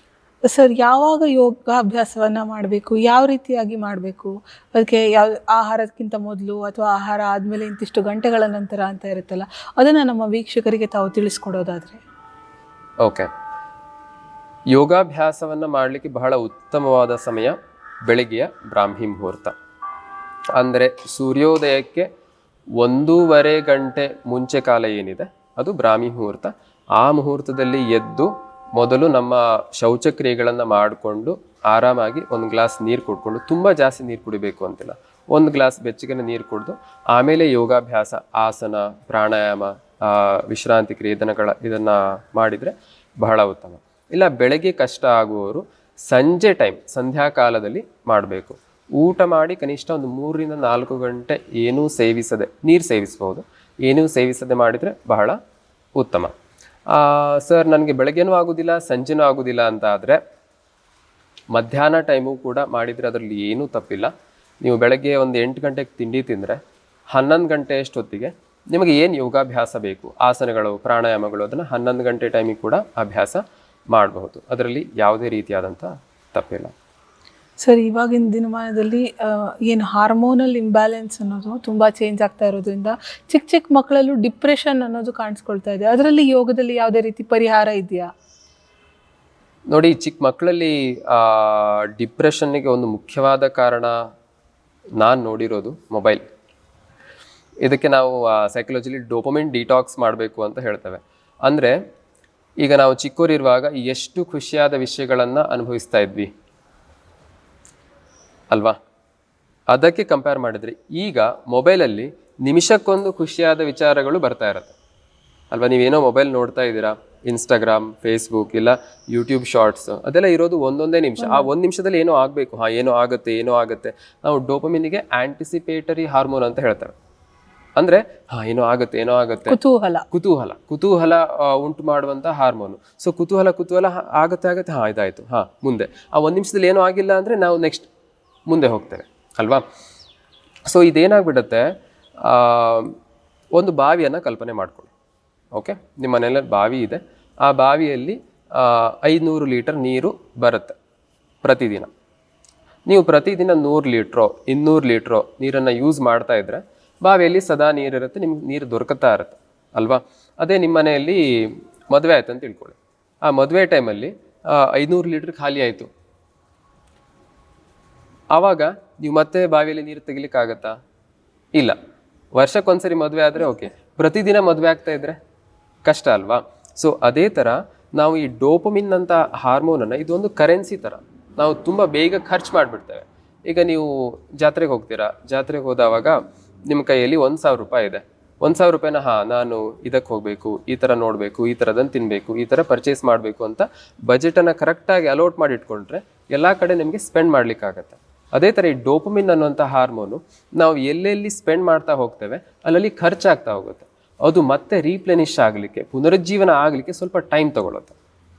ಓಕೆ, ಈಗ ನಾನು ಬೆಳಗ್ಗೆ ಎದ್ದ ತಕ್ಷಣ ಮಗು ಹಠ ಮಾಡ್ತಾ ಇದೆ, ಮಗು ಕೈಲಿ ಮೊಬೈಲ್ ಕೊಟ್ಟಾಗ ಏನು ಮಾಡುತ್ತೆ, ಮಗು ನೋಡ್ತಾ ಇರುತ್ತೆ. ಸೊ ಒಂದೊಂದು ಶಾರ್ಟ್ಸ್, ಒಂದೊಂದು ಆ ಯೂಟ್ಯೂಬ್ ಶಾರ್ಟ್ಸ್ಗಳು, ಇನ್ಸ್ಟಾಗ್ರಾಮ್ ರೀಲ್ಸ್ಗಳನ್ನು ನೋಡ್ತಾ ಇರುವಾಗ, ಅಥವಾ ಸಿಂಪಲ್ ಕಾರ್ಟೂನೇ ಇರ್ಬೋದು, ಒಂದೊಂದು ಎಕ್ಸೈಟಿಂಗ್ ಮೂಮೆಂಟ್ ನೋಡಿದವಾಗಲೂ ಆ ಡೋಪಮಿನ್ ಅನ್ನೋದು ಕಡಿಮೆ ಆಗ್ತಾ ಬರುತ್ತೆ. ಓಕೆ, ಈಗ ಆ ಮಗು ನಿತ್ಯದ ಮುಂದಿನ ಚಟುವಟಿಕೆಯಲ್ಲಿ ಇನ್ನೂ ಖುಷಿ ಪಡಬೇಕಂದ್ರೆ ಈಗ ಇಲ್ಲಿ ಎಷ್ಟು ಖುಷಿ ಸಿಕ್ಕಿದೆ ಅದಕ್ಕಿಂತ ಜಾಸ್ತಿ ಏನೋ ಆಗಬೇಕು. ಅದು ಆಗುವುದಿಲ್ಲ, ಅದು ನಿಜ ಜೀವನದಲ್ಲಿ ಆಗೋ ಸಾಧ್ಯತೆ ಖಂಡಿತವಾಗಿ ಹೋಗುತ್ತೆ. ಮೊಬೈಲ್ ಅನ್ನ ಅದಕ್ಕೆ ಏನ್ ಮಾಡತ್ತೆ, ನಂಗೆ ಇಲ್ಲಿ ಎಲ್ಲೂ ಸರಿಯಾದ ಆ ತರ ಖುಷಿ ಸಿಗ್ತಾ ಇಲ್ಲ, ಅದಕ್ಕೆ ಕಿರಿಕಿರಿ ಆಗತ್ತೆ ಅವರಿಗೆ. ಅದಕ್ಕೆ ಏನ್ ಮಾಡ್ತಾರೆ, ಮತ್ತೆ ಮೊಬೈಲ್ ಬೇಕು ಅಂತ ಹೇಳ್ತಾರೆ. ಈಗ ನೀವು ಐಸ್ ಕ್ರೀಮ್ ಅಂಗಡಿಗೆ ಹೋದ್ರಿ, ಐಸ್ ಕ್ರೀಮ್ 1 ತಿಂದರೆ ಸಾಕಾಗೋದಿಲ್ಲ, 2 ತಿನ್ಬೇಕು ಅನ್ಸುತ್ತೆ, 3 ತಿನ್ಬೇಕು ಅನ್ಸುತ್ತೆ. ಸೊ ಅದು ಅದ್ರ ಮೇಲೆ ಅಡಿಕ್ಷನ್ ಉಂಟಾಗುತ್ತೆ, ಅದ್ರ ಮೇಲೆ ಡಿಪೆಂಡೆನ್ಸಿ ಕ್ರಿಯೇಟ್ ಆಗಿಬಿಡುತ್ತೆ. ಸೊ ಇದು ಡಿಪ್ರೆಷನ್ನಿಗೆ, ಆಂಗ್ಸೈಟಿಗೆ, ಈವನ್ ಸೂಸೈಡಲ್ ಥಾಟ್ಸ್ಗೆ ಒಂದು ಮುಖ್ಯ ಕಾರಣ ಅಂತ ಹೇಳ್ಬೋದು. ನೋಡಿ, ತುಂಬ ರಿಸರ್ಚ್ ಮಾಡಿದರು, ಎಸ್ಪೆಷಲಿ ಮಕ್ಕಳಲ್ಲಿ ಅಡೋಲೆಸೆಂಟ್ ಏಜಲ್ಲಿ, ಅಂದರೆ ಟೀನೇಜ್ ಇಯರ್ಸ್ ಮಕ್ಕಳಲ್ಲಿ. ಅದರಲ್ಲಿ ಅವ್ರು ಏನು ಕಂಡುಹಿಡಿದ್ರು ಅಂದರೆ, ಯಾವ ಮಕ್ಕಳು ಫಿಸಿಕಲ್ ಆಗಿ ಇನ್ಆ್ಯಕ್ಟಿವ್ ಆಗಿರ್ತಾರೆ, ದೈಹಿಕವಾಗಿ ಅವರು ಯಾವುದೇ ರೀತಿ ಆಟ ಅಥವಾ ಯಾವುದೇ ಕೆಲಸದಲ್ಲಿ ತೊಡಗಿಸ್ಕೊಳ್ಳೋದಿಲ್ಲ, ಅವರಲ್ಲಿ ಡಿಪ್ರೆಷನ್, ಆಂಗ್ಸೈಟಿ, ಒತ್ತಡ ಅಥವಾ ಸೂಸೈಡಲ್ ಟೆಂಡೆನ್ಸಿಗಳು ತುಂಬ ಜಾಸ್ತಿ. ಅವರಲ್ಲಿ ಈ ಜೀವನದಲ್ಲಿ ಬರುವಂತಹ ತೊಡಕುಗಳನ್ನು ಫೇಸ್ ಮಾಡುವಂಥದ್ದು, ಎದುರಿಸುವಂತಹ ಒಂದು ಕ್ಷಮತೆ ಬಹಳ ಕಡಿಮೆ ಇರುತ್ತೆ. ಸೊ ಹಾಗಾಗಿ ಅದಕ್ಕೇ ಅವರಲ್ಲಿ ತುಂಬ ಇನ್ಸೆಕ್ಯೂರಿಟಿ, ಅಭದ್ರತೆ ಭಾವನೆಗಳು, ಅದರ ಜೊತೆಗೆ ಜೀವನದಲ್ಲಿ ಏನು ಒತ್ತಡ ಕ್ರಿಯೇಟ್ ಆಗುತ್ತೆ ಅದಕ್ಕೆ ವ್ಯತಿರಿಕ್ತವಾಗಿ ಬಿಹೇವ್ ಮಾಡುವಂಥ ಒಂದು ಟೆಂಡೆನ್ಸಿ ಕೂಡ ಕ್ರಿಯೇಟ್ ಆಗಿರುತ್ತೆ. ಸೊ ಹಾಗಾಗಿ ನೀವು ಡಿಪ್ರೆಷನ್ ಅಂತ ಮಾತ್ರ ಕೇಳಿದ್ರಿ, ಮಕ್ಕಳಲ್ಲಿ ಈವನ್ ದೊಡ್ಡವರಲ್ಲಿ ಕೂಡ ಈ ಒಂದು ಮಾನಸಿಕ ಅಸ್ಥಿರತೆ ಅದಕ್ಕೆ ಒಂದು ಮುಖ್ಯ ಕಾರಣ ಮೊಬೈಲ್ ಅಂತ ಹೇಳ್ಬೋದು. ಸರ್, ಅದೇ ಈಗ ಓದೋ ಮಕ್ಕಳಲ್ಲಿ ಆಂಗ್ಸೈಟಿ ಆಗಿರ್ಬೋದು ಅಥವಾ ಪೇರೆಂಟ್ಸ್ ಕಡೆಯಿಂದ ಒತ್ತಡ ಆಗಿರ್ಬೋದು, ಇಷ್ಟು ಮಾರ್ಕ್ಸನ್ನು ತೆಗಿಲೇಬೇಕು ಅಥವಾ ಇದೇ ರೀತಿ ಮಾಡಬೇಕು, ಅವರುಗಳಿಗೆ ಯಾವ ರೀತಿ ನಿಮ್ಮ ಚಿಕಿತ್ಸಾಲಯದ ಮೂಲಕ ಅಥವಾ ನಿಮ್ಮ ಈ ಯೋಗದ ಮೂಲಕ ಥೆರಪಿ ಏನಾದರೂ ಇದೆಯಾ? ಖಂಡಿತವಾಗಿದೆ. ಇದಕ್ಕಿಂತ ಮುಂಚೆ ನಿಮ್ಮ ಮುಂಚಿನ ಪ್ರಶ್ನೆ ನಾನು ಸರಿಯಾಗಿ ಉತ್ತರಿಸ್ಬಿಡ್ತೇನೆ. ನೀವು ಯೋಗದಲ್ಲಿ ಡಿಪ್ರೆಷನ್ಗೆ ಏನು ಅಂತ ಕೇಳಿದರೆ, ಯೋಗವನ್ನು ಅಭ್ಯಾಸ ಮಾಡೋದ್ರ ಮೂಲಕ ನಾವು ಈ ಡೋಪಮಿನ್ ಡಿಟಾಕ್ಸನ್ನು ಮಾಡಲಿಕ್ಕೆ ಸಾಧ್ಯವಿದೆ. ಅಂದರೆ ಮನಸ್ಸನ್ನು ಈ ಆ್ಯಂಟಿಸಿಪೇಷನ್, ಕುತೂಹಲದಿಂದ ಹೊರಗಡೆ ತಂದು ನಮ್ಮ ದೇಹ, ಮನಸ್ಸು, ಉಸಿರಿನ ನಡುವೆ ಸಂಬಂಧ ಬೆಳೆಸುವಂಥದ್ದು. ಅಂದರೆ ಆಸನ, ಪ್ರಾಣಾಯಾಮಗಳು, ರಿಲ್ಯಾಕ್ಸೇಷನ್ಗಳು. ಮಕ್ಕಳಿದೇ ಆದ ರೀತಿಯಲ್ಲಿ ನಾವು ಯೋಗವನ್ನು ಹೇಳ್ಕೊಡ್ಬೋದು. ನಮ್ಮದು ಆನ್ಲೈನ್ ಯೋಗ ಕ್ಲಾಸಸ್ ಕೂಡ ಮಕ್ಕಳಿಗೆ ನಡೀತಾ ಇರುತ್ತೆ. ಮಕ್ಕಳಿಗೋಸ್ಕರ ಎಷ್ಟು ವರ್ಷದ ಮಕ್ಕಳಿಗೆ? ನಾವು ಒಂದು 8 ರಿಂದ 16 ವರ್ಷದ ಮಕ್ಕಳಿಗೆ ಕ್ಯಾಂಪ್ ಥರ ಮಾಡ್ತಾ ಇರ್ತೇವೆ. ದೊಡ್ಡವರಿಗಾದರೆ ಪ್ರತಿದಿನ ಯಾವಾಗಲೂ ಅವ್ರು ಜಾಯ್ನ್ ಆಗ್ಬೋದು, ಯಾವಾಗಲೂ ಕ್ಲಾಸನ್ನು ಬಿಡ್ತಾ ಹೋಗ್ಬೋದು. ಬಟ್ ಮಕ್ಕಳಿಗಾದರೆ ಒಂದೊಂದು ಬ್ಯಾಚ್ ಥರ ಕ್ಲಾಸಸ್ಸನ್ನು ಮಾಡ್ತಾ ಇದ್ದಾರೆ. ಹೇಗೆ ಜಾಯಿನ್ ಆಗೋ ಪ್ರೊಸೀಜರ್ಸ್ ಹೇಗೆ? ಎಷ್ಟು ದಿನಗಳ ಕಾಲ ನಡೆಯುತ್ತೆ ಈ ಕ್ಯಾಂಪ್ಗಳು? ಈ ಕ್ಯಾಂಪ್ಗಳು ನಾವೀಗ ಸದ್ಯ ಬೇಸಿಗೆ ಶಿಬಿರ ಅಂತ 2 ತಿಂಗಳ ಮಾಡಿದ್ವಿ. ಇನ್ನು ಬಹಳ ಮಕ್ಕಳು ಜಾಯ್ನ್ ಆದರೆ ಖಂಡಿತವಾಗಿ ನಾವು ಮುಂದಿನ ದಿನದಲ್ಲಿ 2 ತಿಂಗಳಿಗೆ ಒಂದೊಂದು ಬ್ಯಾಚ್ ಥರ ಮಾಡ್ತೇವೆ. ಸೊ ನಮ್ಮನ್ನು ಆನ್ಲೈನಲ್ಲಿ ಕಾಂಟ್ಯಾಕ್ಟ್ ಮಾಡಿದರೆ ನಾವು ಎಲ್ಲ ಡೀಟೇಲ್ಸನ್ನು ಶೇರ್ ಮಾಡ್ತೇವೆ. ಸರ್, ಅದೇ ಈಗ ಆಂಗ್ಸೈಟಿ ಅಥವಾ ಈ ಭಯದಿಂದ ತಪ್ಪಿಸ್ಕೊಳ್ಳೋದು ಹೇಗೆ? ಈಗ ಒಂದಿಷ್ಟು ಒತ್ತಡಗಳಿರುತ್ತೆ, ನನ್ನ ಹತ್ರ ಆಗಲ್ಲ ಅನ್ನೋ ಅಪನಂಬಿಕೆಗಳಿರುತ್ತೆ. ಈ ಸೈಕಾಲಜಿ ಪ್ರಕಾರ ಯೋಗದಿಂದ ಅದನ್ನು ಸರಿ ಮಾಡ್ಕೊಳ್ಳೋದು ಹೇಗೆ ಅಂತ? ಖಂಡಿತವಾಗಿ ಸಾಧ್ಯವಿದೆ. ನೋಡಿ, ನಾವು ಸೈಕಾಲಜಿಯಲ್ಲಿ ಕೌನ್ಸಿಲಿಂಗ್ ಸೈಕಾಲಜಿ ಅಂತ ನೋಡುವಾಗ ನಾವು ಒಂದು ವ್ಯಕ್ತಿಯನ್ನು 2 ಎಕ್ಸ್ಟ್ರೀಮ್ ರೀತಿಯಲ್ಲಿ ಅಡ್ರೆಸ್ ಮಾಡ್ತೇವೆ. ಏನು? ಒಂದು ಎಮೋಷ್ನಲ್. ಈಗ ಒಂದು ಮಗು ನೆರಳು ನೋಡಿ ಭಯಪಟ್ಟಿದೆ. ಆ ಮಗುವಿಗೆ ನಾವು ಏನು ಮಾಡ್ತೇವೆ? ಫಸ್ಟು ಆ ಮಗು ಕಾಮ್ ಆಗಬೇಕು, ರಿಲ್ಯಾಕ್ಸ್ ಆಗಬೇಕು ಅನ್ನೋದಕ್ಕೆ ಅದಕ್ಕೆ ಸಮಾಧಾನ ಮಾಡ್ತೇವೆ. ಅಳ್ಬೇಡ, ನಾನಿದ್ದೇನೆ, ಸಮಾಧಾನ ಮಾಡ್ತೇವೆ ಅಲ್ವಾ? ಸೊ ಒಂದು ವ್ಯಕ್ತಿಗೆ ಒಳಗಡೆ ಏನು ಎಮೋಷನ್ ಇದೆ ಅದನ್ನು ಹೊರಗಡೆ ಹೋಗಲಿಕ್ಕೆ ಹಲವಾರು ದಾರಿಗಳಿವೆ. ಒಂದು ವ್ಯಕ್ತಿ ಬರಿಬೋದು, ಇಲ್ಲ ನೀವು ಇನ್ನೊಬ್ಬರ ಜೊತೆ ಹೇಳ್ಕೊಳ್ಬೋದು, ಇಲ್ಲ ನೀವು ಒಂದು ಸ್ವಲ್ಪ ಫಿಸಿಕಲ್ ಆ್ಯಕ್ಟಿವಿಟಿ ಮಾಡ್ಬೋದು, ಯೋಗ ಮಾಡ್ಬೋದು, ಗಾರ್ಡನಿಂಗ್ ಮಾಡ್ಬೋದು. ಸೊ ಆ ಎಮೋಷನನ್ನು ಹೊರಗಡೆ ಹೋಗ್ಲಿಕ್ಕೆ ಬಿಡಬೇಕು ನಾವು. ಸೊ ಎಮೋಷನ್ ಬ್ಯಾಲೆನ್ಸ್ ಮಾಡೋದು. ಇನ್ನೊಂದು ಲಾಜಿಕಲ್ ಆಗಿ ಫ್ರಮ್ ಪ್ರಾಕ್ಟಿಕಲ್ ಬೇಸಿಸ್. ಅಂದರೆ ಈಗ ಮಗು ನೆರಳು ನೋಡ್ತು, ಭಯಪಡ್ತು, ಎಮೋಷ್ನಲಿ ಇದು ಕಾಮ್ ಡೌನ್ ಆಯಿತು. ಆ ನಂತರ ಮಗುವಿಗೆ ಅರ್ಥ ಮಾಡಿಸೋದು, ನೋಡು ಮಗು, ಇದು ನೆರಳು, ಇದರಿಂದ ಏನೂ ಅಪಾಯ ಇಲ್ಲ, ಇದು ಭಯಪಡೋ ಸಂಗತಿ ಅಲ್ಲ ಅಂತ ನಾವು ಕಾನ್ಷಿಯಸ್ ಲೆವೆಲಲ್ಲಿ ಅದಕ್ಕೆ ಅರ್ಥ ಮಾಡಿಸೋದು. ಸೊ ಹೀಗೇ ಕೌನ್ಸಿಲಿಂಗಿಂದ ನಾವು ಕೊಗ್ನಿಟಿವ್ ಬಿಹೇವಿಯರಲ್ ಥೆರಪಿ ಅಂತ ಹೇಳ್ತೇವೆ. ಇದನ್ನು ಕಾನ್ಷಿಯಸ್ ಲೆವೆಲಲ್ಲಿ ಅಥವಾ ಬೇರೆ ಬೇರೆ ಸೈಕೋಥೆರಪಿ ಮೆಥಡ್ಗಳು, ಅದು ಯೋಗ ರಿಲ್ಯಾಕ್ಸೇಷನ್ಗಳು ಇರ್ಬೋದು, ಅದು ಸೈಕೋಥೆರಪಿ ಮೆಥಡ್ಗಳಲ್ಲೇ ಬರುತ್ತೆ. ಅಥವಾ ವಿಜುವಲೈಸೇಷನ್ ಟೆಕ್ನಿಕ್ಗಳಿರ್ಬೋದು. ಇದರ ಮೂಲಕ ನಮ್ಮ ಸಬ್ ಕಾನ್ಷಿಯಸ್ ಮೈಂಡ್, ಅಂದರೆ ಸುಪ್ತ ಮನಸ್ಸಲ್ಲಿ ಅಡಗಿರುವಂಥ ಭಾವನೆಗಳನ್ನು ಹೊರಹಾಕೋದು. ಸೊ ಇದು ಎರಡನ್ನೂ ನಾವು ಮಾಡಿದವಾಗ ನಮ್ಮ ಕಾನ್ಷಿಯಸ್ ಮೈಂಡ್, ಸಬ್ ಕಾನ್ಷಿಯಸ್ ಮೈಂಡ್ ಅಥವಾ ಜಾಗೃತ ಮನಸ್ಸು, ಸುಪ್ತ ಮನಸ್ಸು ಎರಡೂ ಬ್ಯಾಲೆನ್ಸ್ ಆಗುತ್ತೆ. ಸೊ ಹಾಗಾಗಿ ಯೋಗ ಆಸನಗಳ ಜೊತೆಗೆ ನಾವು ಸ್ವಲ್ಪ ಜ್ಞಾನಯೋಗವನ್ನು ಮಾಡಬೇಕು. ಜ್ಞಾನಯೋಗ ಅಂದರೆ ಏನು? ನಮ್ಗೇನು ಸಮಸ್ಯೆ ಇದೆ ಅದ್ರ ಬಗ್ಗೆ ತಿಳ್ಕೊಳ್ಳೋದು ಅಲ್ವಾ? ಯಾವುದೇ ಒಂದು ವಿಷಯದ ಬಗ್ಗೆ ಸ್ವಲ್ಪ ಡೀಪಾಗಿ ತಿಳ್ಕೊಳ್ಳೋದು. ಅದ್ರ ಜೊತೆ ನಾವು ಭಕ್ತಿ ಯೋಗವನ್ನು ಮಾಡಬೇಕು. ಭಕ್ತಿ ಯೋಗ ಅಂದರೆ ಏನು? ಭಜನೆ ಮಾಡೋದು. ಭಜನೆಯಲ್ಲಿ ಏನು? ಸರೆಂಡರ್, ಸಂಪೂರ್ಣವಾಗಿ ಭಗವಂತನಿಗೆ ಶರಣಾಗತಿ. ನಾನು ನನ್ನ ಸಮಸ್ಯೆ ಏನಿದೆ, ದೈಹಿಕ ಮಾನಸಿಕ ಆರೋಗ್ಯ ಅಥವಾ ಹಣ ಸಮಸ್ಯೆ ಇರ್ಬೋದು, ಏನೇ ಸಮಸ್ಯೆ ಇದ್ರೂ ನಾನು ಭಗವಂತನ ಪಾದದಲ್ಲಿ ಶರಣು ಹೋದವಾಗ ಆ ಸಮಸ್ಯೆ ಎಲ್ಲ ಭಗವಂತನಿಗೆ ಕೊಟ್ಟೆ ಅಂತ ತಿಳ್ಕೊಂಡಾವಾಗ ನಾನು ಆರಾಮಾಗ್ತೀನಲ್ವ. ಸೊ ಅದು ಭಕ್ತಿ ಯೋಗ. ಆ ನಂತರ ಕರ್ಮಯೋಗ. ನನ್ನ ಕೆಲಸ ನಾನು ಮಾಡ್ತೇನೆ, ಫಲ ಕೊಡೋದು ಬಿಡೋದು ಅವನಿಗೆ ಬಿಟ್ಟದ್ದು ಅಂತ ನಾವು ಕರ್ಮದ ಪ್ರತಿಫಲಾಪೇಕ್ಷೆ ಇಲ್ಲದೆ ಮಾಡೋದು, ಅದು ಯೋಗನೇ. ಸೊ ಹಾಗಾಗಿ ನಾವು ದಿನನಿತ್ಯ ಜೀವನದಲ್ಲಿ ಈ ಥರ ಯೋಗವನ್ನು ಫಾಲೋ ಮಾಡಿದವಾಗ ಮನಸ್ಸು ಕೂಡ ಶಾಂತವಾಗ್ತಾ ಬರುತ್ತೆ. ಮನಸ್ಸು ಸ್ವಲ್ಪ ಆಧ್ಯಾತ್ಮಿಕತೆಯತ್ತ ಹೋಗುತ್ತೆ. ಆ್ಯಂಡ್ ಆಧ್ಯಾತ್ಮಿಕತೆ ಅನ್ನೋದು ವಯಸ್ಸಾದವ್ರಿಗೆ ಮಾತ್ರ ಅಲ್ಲ, ಅದು ನಮ್ಮ ಆಲೋಚನಾ ಲಹರಿಯಲ್ಲಿ ಬರಬೇಕಾಗತ್ತೆ. ಆವಾಗ ಮಾನಸಿಕವಾಗಿ ಎಲ್ಲರೂ ಖುಷಿಯಿಂದ ಒತ್ತಡರಹಿತವಾಗಿ ಬದುಕಲಿಕ್ಕೆ ಸಾಧ್ಯವಾಗುತ್ತೆ. ತಮ್ಮ ಕ್ಲಿನಿಕ್ಕಲ್ಲಿ ಕೇವಲ ಈ ಯೋಗಕ್ಕೆ ಸಂಬಂಧಪಟ್ಟಂತೆ ಮಾತ್ರ ಚಿಕಿತ್ಸೆಗಳು ಇರುತ್ತಾ, ಅಥವಾ ಯಾರಿಗೋ ಒಬ್ಬರಿಗೆ ಮಾನಸಿಕವಾಗಿ ಖಿನ್ನತೆಯನ್ನು ಬಳಲ್ತಾ ಇದ್ದಾರೆ, ಅಥವಾ ನಾನು ಯಾರ ಹತ್ರ ಏನೋ ಒಂದು ಹೇಳ್ಕೊಳ್ಬೇಕು ಅದೇ ಥರದ ಸಮಸ್ಯೆಗಳಿಗೆ ಬಂದರೂ ತಮ್ಮ ಕ್ಲಿನಿಕ್ಕಲ್ಲಿ ಯಾವ ರೀತಿ ಚಿಕಿತ್ಸೆಯನ್ನು ತಾವು ಕೊಡ್ತೀರಾ? ಯೋಗದ ಮೂಲಕನೇ ಕೊಡ್ತೀರಾ ಅಥವಾ ಸೈಕಾಲಜಿ ಪ್ರಕಾರ ಕೊಡ್ತೀರಾ ಅಂತ? ನೋಡಿ, ನಾವು ಒಂದು ವ್ಯಕ್ತಿ ಬಂದಾವಾಗ ಡೈರೆಕ್ಟಾಗಿ ಮನಸ್ಸನ್ನು ಹಿಡ್ಕೊಳ್ಳೋದು ಬಹಳ ಕಷ್ಟ. ನಾವು ಮೊದಲನೇದಾಗಿ ಅವರ ಜೀವನ ಕ್ರಮವನ್ನು ನೋಡ್ತೇವೆ. ಈಗ ನಾನು ತುಂಬ ಸೆಡೆಂಟ್ರಿ ಲೈಫ್ ಸ್ಟೈಲ್, ನಾನು ಕೂತ್ಕೊಂಡೇ ಕೆಲಸ ಮಾಡ್ತೇನೆ, ನಾನು ಇಲ್ಲಿಂದ ಒಂದು ಕಡ್ಡಿ ಎತ್ತಿ ಆ ಕಡೆ ಇಡೋದಿಲ್ಲ ಅಂತಾದರೆ ಆ ವ್ಯಕ್ತಿಗೆ ನೀವು ಸಿಂಪಲ್ 1 ಗಂಟೆ ಯೋಗ ಮಾಡಿಸಿದ್ರೆ ಮನಸ್ಸು ಆರಾಮಾಗ್ತದೆ. ಏನಕ್ಕೆ ಅಂದರೆ ಮನಸ್ಸಲ್ಲಿರೋ ಒತ್ತಡ ದೇಹಕ್ಕೆ ಎಫೆಕ್ಟ್ ಮಾಡ್ತಾ ಇರುತ್ತೆ, ದೇಹದಲ್ಲಿ ಬೇರೆ ಬೇರೆ ರೀತಿಯಲ್ಲಿ ಸ್ಟೋರ್ ಆಗಿರುತ್ತೆ. ಆ ಸ್ಟೋರ್ ಆಗಿರೋದು ಮತ್ತೆ ರಿವರ್ಸ್ ಆಗಿ ನಮಗೆ ಸ್ಟ್ರೆಸ್ ಕೊಡ್ತಾ ಇರುತ್ತೆ.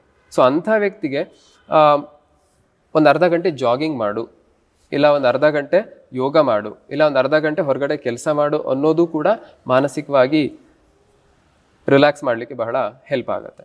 ಆ್ಯಂಡ್ ಅವರ ಜೀವನ ಕ್ರಮವನ್ನು ನೋಡಿದವಾಗ ನಾವು ತುಂಬ ಲೇಟಾಗಿ ಮಲ್ಕೊಳ್ಳೋದು. ಈಗ ನೋಡಿ, ನಮಗೆ ರಾತ್ರಿ ಯಾವುದೋ ಕಾರಣಕ್ಕೆ ತುಂಬ ಲೇಟಾಗಿ ಮಲ್ಕೊಂಡಿರ್ತೀವಿ, ಬೆಳಗ್ಗೆ ಒಂದು 8-9 ಗಂಟೆಗೆ ಫುಲ್ ನಿದ್ದೆ ಮಾಡಿ ಹೇಳ್ತೀವಿ.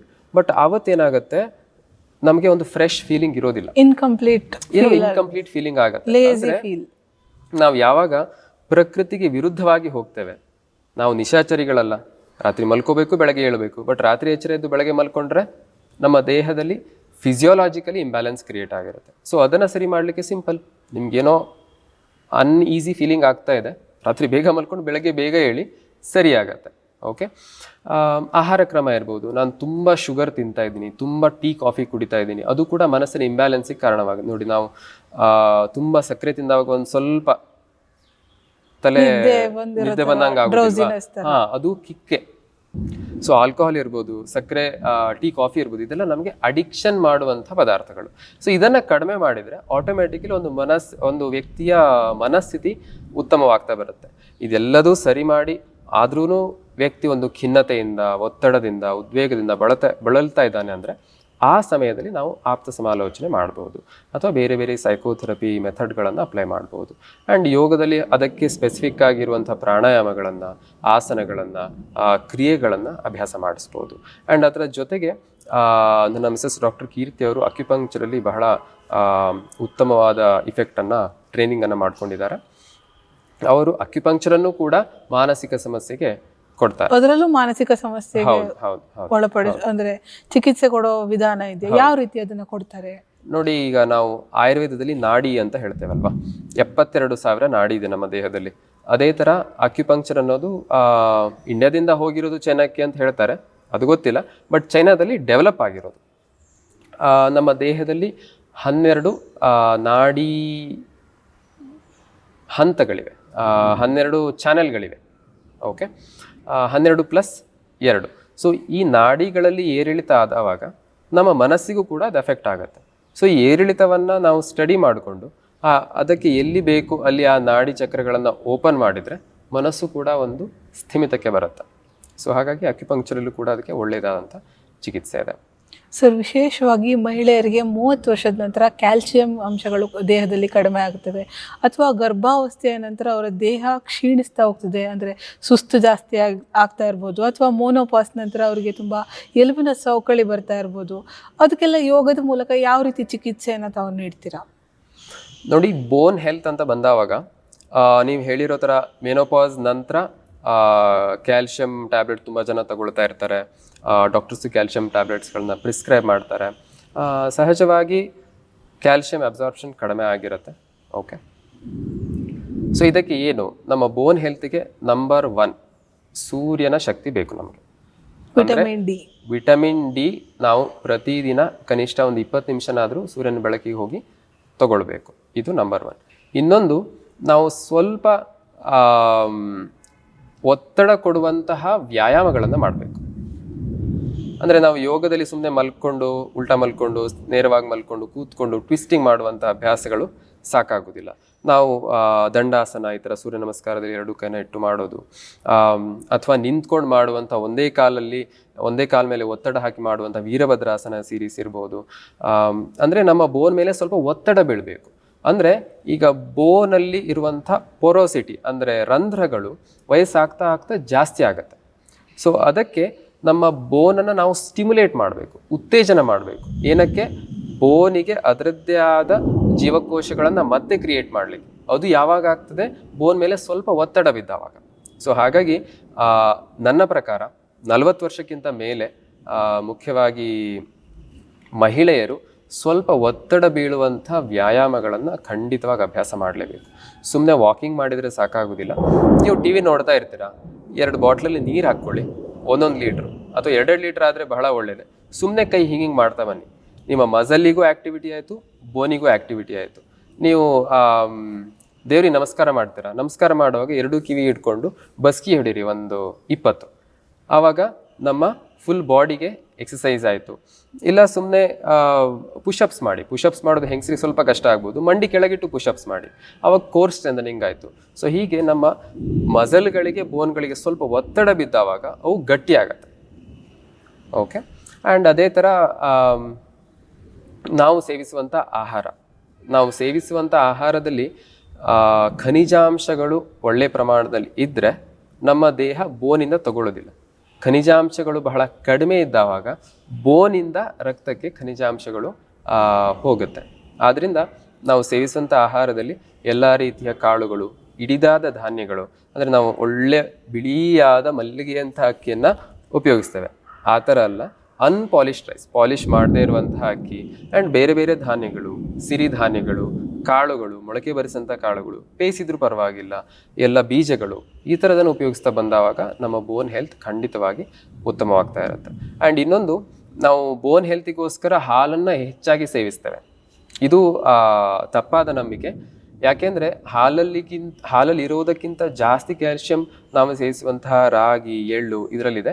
ಮತ್ತು ಈ ಸಸ್ಯಜನ್ಯ ಕ್ಯಾಲ್ಶಿಯಂ ಏನಿದೆ ನಮ್ಮ ದೇಹ ಬೇಗ ಹೀರ್ಕೊಳ್ಳುತ್ತೆ. ಹಾಲಲ್ಲಿ ಅದರದ್ದೇ ಆದ ಸೈಡ್ ಎಫೆಕ್ಟ್ಗಳಿದೆ. ನೋಡಿ, ನಮ್ಮ ದೇಹದಲ್ಲಿ 12 ವರ್ಷದ ನಂತರ ಹಾಲನ್ನು ಜೀರ್ಣ ಮಾಡುವಂತಹ ಶಕ್ತಿ 90% ಕಡಿಮೆ ಆಗಿರುತ್ತೆ. ಆದ್ದರಿಂದ ನಾವು ಎಷ್ಟೇ ಹಾಲು ಕುಡಿದ್ರೂ ಎಕ್ಸಸೈಸ್ ಮಾಡಿಲ್ಲ, ವ್ಯಾಯಾಮ ಮಾಡಿಲ್ಲ, ಇಲ್ಲ ಸೂರ್ಯನ ಬೆಳಕಿಗೆ ಹೋಗಲಿಲ್ಲ, ಅಥವಾ ಸರಿಯಾದ ಒತ್ತಡ ಬೀಳುವಂಥ ಕೆಲಸಗಳನ್ನು ಮಾಡಿಲ್ಲ ಅಂತ ಆದರೆ ಅದು ಮೇಲೆ ಹೋಗಿ ಕೆಳಗಡೆ ವಾಪಸ್ ಹೋಗುತ್ತೆ.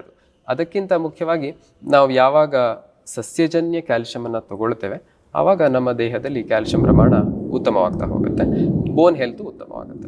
ಸರ್, ತಾವು ಖ್ಯಾತ ಯೋಗಪಟುಗಳು, ತಾವು ಅಮೆರಿಕದಲ್ಲಿ ನೆಲೆಸಿದ್ರಿ 2-3 ವರ್ಷ ಅಂತ ಕೇಳ್ಪಟ್ಟೆ. ಅಲ್ಲಿಂದ ಮತ್ತೆ ತಾಯ್ನಾಡಿಗೆ ಬಂದು ಇಲ್ಲಿ ಯೋಗವನ್ನು ಅಭ್ಯಾಸ ಮಾಡಿ ಎಲ್ಲರಿಗೂ ಹೇಳ್ಕೊಡುವಂಥ ಕ್ರಮ, ಇದು ಯಾಕೆ ನೀವು ಈ ಡಿಸಿಷನನ್ನು ತಗೊಂಡ್ರಿ? ನಾನು ಮುಂಚೆಯಿಂದನೂ ನನ್ನ ಒಂದು ಆದರ್ಶ ಅಥವಾ ಇಚ್ಛೆ ಅಥವಾ ಲೇಸಿನೆಸ್, ಏನೋ ನೀವೇನು ಕರೀತಾರ ಗೊತ್ತಿಲ್ಲ, ನಾನು ಎಲ್ಲಿ ಕಲ್ತಿದ್ದೇನೆ, ನಾನು ಎಲ್ಲಿಂದ ತಗೊಂಡಿದ್ದೇನೆ ಅಲ್ಲಿಗೆ ವಾಪಸ್ ಕೊಡಬೇಕು ಅಂತ ನನ್ನ ಇಚ್ಛೆ. ಯಾವಾಗಲೂ ನಾನು ಮುಂದೆ ಏನಾಗಬೇಕು ಅಂತ ಆಲೋಚನೆ ಮಾಡುವಾಗ ಏನೇ ಆದರೂ 4 ಜನರಿಗೆ ಉಪಯೋಗವಾಗುವಂಥ ಕೆಲಸ ಮಾಡಬೇಕು ಅಂತ ನನಗೆ ಒಂದು ಇಚ್ಛೆ ಇತ್ತು. ಹಾಗಾದರೆ ಅಮೆರಿಕ ಜನರಿಗೆ ಮಾಡ್ಬೋದಿತ್ತಲ್ವಾ ಅಂತ ನೀವು ಕೇಳ್ಬೋದು. ನೋಡಿ, ನಮ್ಮ ಈ ನೆಲದಲ್ಲಿ, ಈ ಜಾಗದಲ್ಲಿ ಇರುವಂಥ ಒಂದು ಶಕ್ತಿ, ಒಂದು ಫೀಲಿಂಗ್, ಆ ಒಂದು ಅವಿನಾಭಾವ ಸಂಬಂಧ ನಮ್ಗೆ ಎಲ್ಲಿ ಹೋದರೂ ಸಿಗೋದಿಲ್ಲ. ಆದ್ದರಿಂದ ಇತ್ತು ಅಲ್ಲಿ ಹೋದರೆ ಚೆನ್ನಾಗಿ ದುಡ್ಡು ಮಾಡ್ಬೋದು, ನಾನು ಎಜುಕೇಷನ್ ಲೋನ್ ಎಲ್ಲ ಮಾಡಿಬಿಟ್ಟು ಕಲ್ತಿದ್ದೆ. ಆ ಕಾರಣದಿಂದ ಅಲ್ಲಿ 1 ವರ್ಷ ಕೆಲಸ ಮಾಡಿಬಿಟ್ಟು ಒಳ್ಳೆ ರೀತಿ ಸಂಪಾದನೆ ಮಾಡಿ ಎಜುಕೇಷನ್ ಲೋನ್ ಎಲ್ಲ ಕ್ಲಿಯರ್ ಮಾಡಿಕೊಂಡು ಆನಂತರ ಓಕೆ, ಇಲ್ಲಿ ಏನು ಮಾಡಬಹುದು, ನಮ್ಮ ಜನರಿಗೆ ಯೋಗವನ್ನು ಹೇಗೆ ಪರಿಚಯ ಮಾಡ್ಬೋದು, ಜೀವನ ಕ್ರಮವನ್ನು ಹೇಗೆ ಬದಲಾಯಿಸ್ಬೋದು. ನಾವು ಅಂದ್ಕೊಂಡಿದ್ದೇವೆ ನಾವು ಈ ಭಾಗದಲ್ಲಿ ಎಲ್ಲ ತುಂಬ ಆರೋಗ್ಯವಾಗಿದ್ದೇವೆ, ನಾವು ಒಳ್ಳೆ ಜೀವನ ಕ್ರಮವನ್ನು ಅಭ್ಯಾಸ ಮಾಡ್ತಾ ಇದ್ದೇವೆ ಅಂತ. ಬಟ್ ಆಹಾರ ಕ್ರಮ, ಜೀವನ ಕ್ರಮ ನಮ್ಮಲ್ಲೂ ಹಲವಾರು ರೀತಿಯಲ್ಲಿ ಇನ್ನೂ ಉತ್ತಮಗೊಳಿಸುವಂಥ ಅವಕಾಶ ಇದೆ. ಅದಕ್ಕೋಸ್ಕರ ನಾನು ಮತ್ತೆ ಶಿರ್ಸಿಗೆ ಬಂದು ಇಲ್ಲೇ ಅಭ್ಯಾಸ ಮಾಡಲಿಕ್ಕೆ ನಿರ್ಧಾರ ಮಾಡಿದೆ. ಸರ್, ಈಗ ವಿಶೇಷವಾಗಿ ತಾವು ಪ್ರಧಾನಮಂತ್ರಿ ನರೇಂದ್ರ ಮೋದಿ ಅವರನ್ನು ಭೇಟಿಯಾದ್ರಿ. ಆ ಸಂದರ್ಭವನ್ನು ಹೇಳೋದಾದರೆ, ನೆನಪಿಸಿಕೊಳ್ಳೋದಾದರೆ ಹೇಗಿತ್ತು ಆ ಸಂದರ್ಭ?